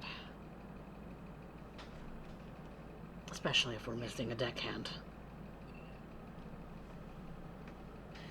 And we're out in the open water, so we're out on our own. We'll do what we can to help. Did the ship take any damage while we were in this fight? You go down below decks and you see that people are already kind of seem to be patching any kind of holes that might have been pierced into the ship, but it doesn't look like anything substantial happened as far as damage. When the prayer of healing is concluded, that will be 34 points of healing. All right, everybody gets 34. Well, I'm back to full health, thank you. Is there a But skill that has to do with like construction or upgrading equipment or no? generally that's a tools check. So some kind of tool would be the check that we would call for. But it depends on what tools you have proficiency in. Wow. Nothing that would help me in what I was thinking about. Hmm. And there wasn't really any kind of substantial damage to the ship that would require like extra hands. People were just clogging up like little claw holes that might have happened. I was actually thinking about trying to look at the harpoon cannon to see if I could figure out a way to make it spin faster. Um,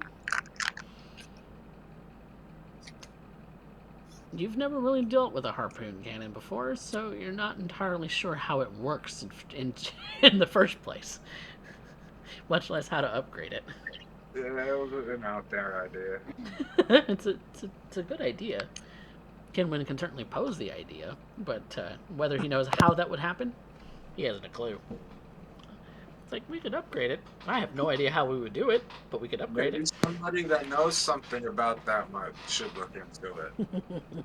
'Cause that could have been useful in the fight. Yeah, well, it's heavy. There's no change in that, says Master Every, or Master Morgan. Fixed position, heavy, hard to maneuver unless they're in the base.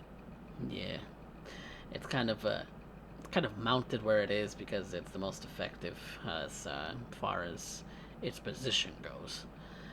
Uh, spinning it around from one side, port side to starboard side, and back and forth is clunky at best.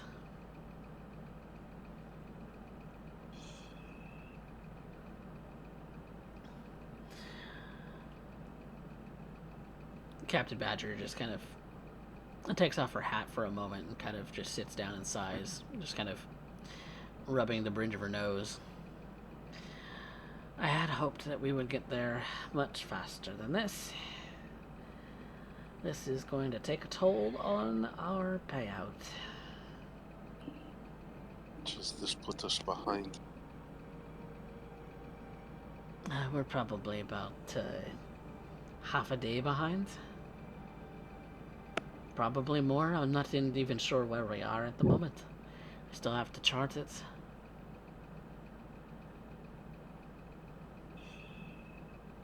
Or at least half a day uh, in time just turning around.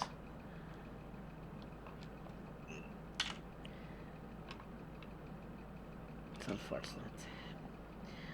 Oh well, such is the life. Being a sailor and a cargo ship.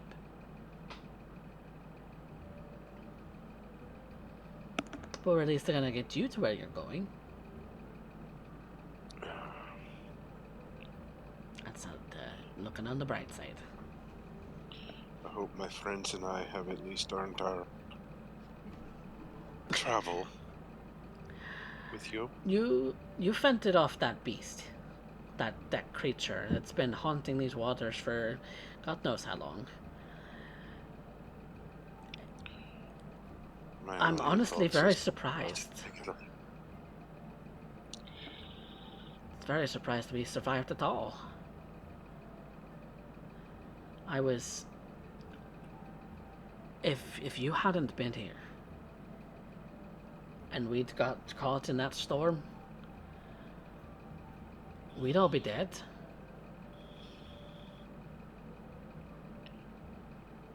That thing has been haunting these waters for decades, as far as I know. And I think this merfolk were also its, like, thralls. It appeared that way. Yeah, it did. Because they up and left as soon as it was gone. Well, it helps that we took out 3 or 4 of them at the same time. Kind of lost count after the second one. Well, there's several deep reefs that I know about that are around here. Nothing to pose any danger to the ship, but they might be homes to some of these things.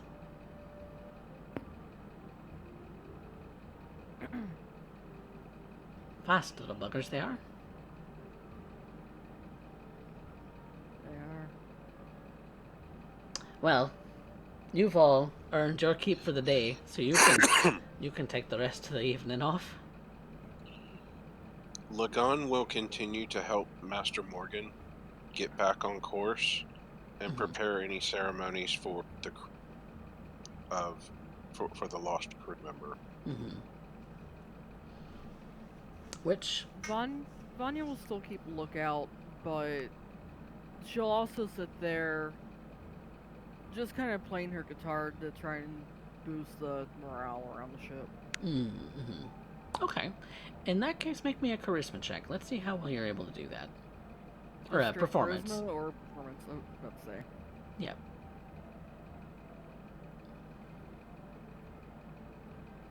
$24.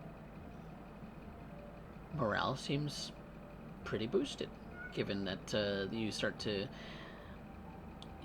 to get an ear for some of the shanties that they sing on the ship. And so while it's been a cappella for them for the most part, you've cleverly designed a tune to go along with it to give them a little bit of a boost in morale in singing one of these possibly drinking songs. Some people start to bust out some of the liquor.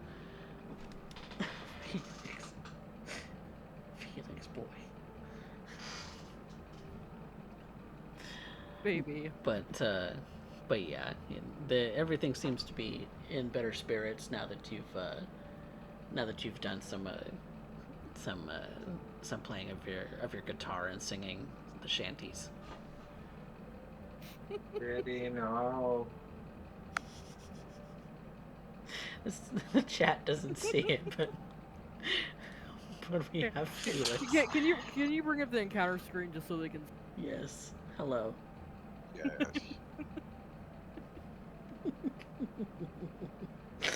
Yes, this boy. Welcome back, Cat Thulu. Yeah, hi, Cat Thulu. You cannot eat the ship. No, don't eat my ship. I need my ship for other encounters. Goodbye. Anyway, that being said.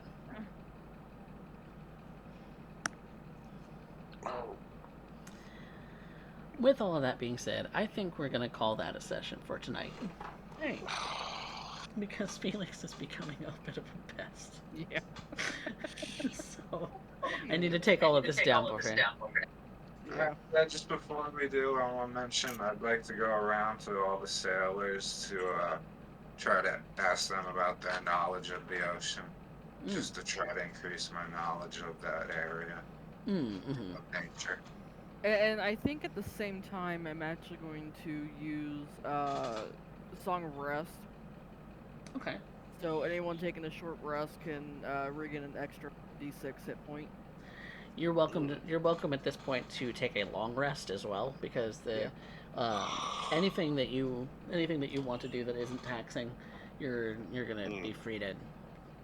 The rest of the crew is gonna be fine with y'all just taking a nap for the rest of the evening.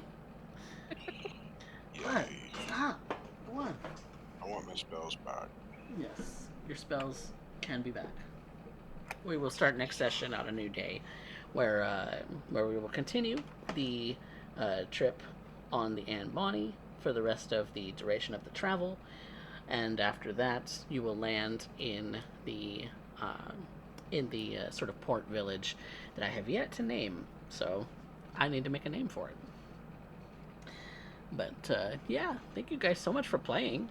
For you four who've arrived, or you three rather, who've come today. So you get your 5 experience for showing up at the table today. Woo! Hey. And So we've got the audience experience poll up. So thank you very much for that. And so the next what we do is some additional experience from me as a result of you all doing some completing of things. You defeated a monster, so I'm going to say that's an additional 3 experience. You've made your travel. You've made your travel keep going, so that's a total of 8. So 8 experience in total from me. Now you all, as players, get to decide on some roleplay prompts between each other about who moved the plot the furthest, who had our best scene, and who had our best line from tonight. So, and then that last bit of experience, the poll is up for the audience to have their say in how these individuals progress. So, who moved plot per se? Lagon.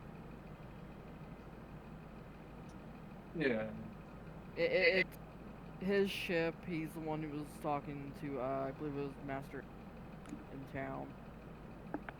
And got all that set up. Mm-hmm. Any other contenders?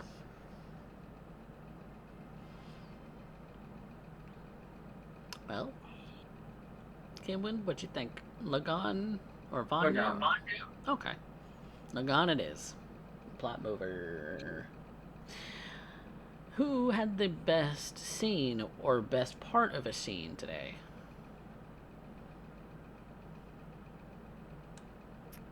I kind of want to say Vanya for that crit against that merfolk.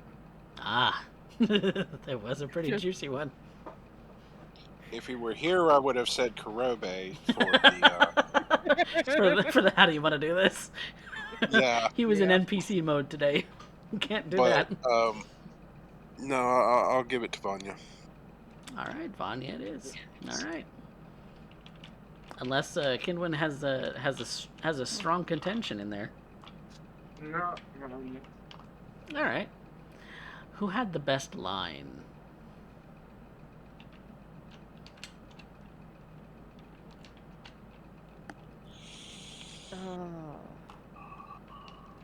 My brain is just mush now.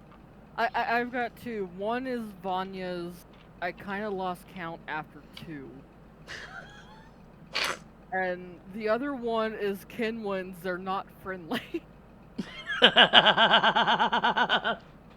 gonna go for Kenwin. Yeah, Kinwin's they're They're not not friendly. I like that one. That is pretty good. Kinwin, go ahead and take that experience. You earned it. Well, thank you guys so much for playing. We've still got a little bit of time left on the audience experience as far as So the... we got 5 for showing up, then an extra 8 from you. Right? No, extra Yeah. 3. Extra 3. from you. Okay. So Total 8 of total. 8. Yep, 8 total, and then the roleplay prompts. Yes. Yep. I misheard that so misunderstood badly, but... What was that, Woden? Said I too misunderstood that. I thought it was 8 extra. Oh no. Yeah, we misheard it. Oh well. My bad. My bad. Yeah. You defeated 3 of the monsters. Mhm. There you go. And experience is not necessarily like Oh, yeah. 100% tied to like creature defeat in this game. It is kind of an arbitrary system where, you know, I make up the rules when it comes to XP and how much XP is given. So most of the characters are, you know, in line with each other as far as their progression. There is a little bit of staggering going on, but I think I personally like that better than milestone, because this is a bit of a milestone. You should be rewarded for every sort of milestone that comes along the way, and so by giving this little bit of experience every time at the end of the session is a way that I can give you experience, but you're not leveling every time. So, you know, it's kind of a mix between Last few seconds for voting, guys. Get those votes in. Yep, last few seconds. We've got a tie right now between Kinwin and Vanya. Somebody's going to tip that scale. Somebody needs to. Oh, well, It's still tie. yep, yep, it's a tie. So, Vanya and Kinwin, high or low? Low. You agree to that? Yeah. Sure.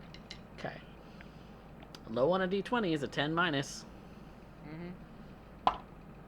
That is an 11. Oh, so close. So neither one gets the audience experience. The audience has determined that neither of them is worthy. So there you have it. Oh well.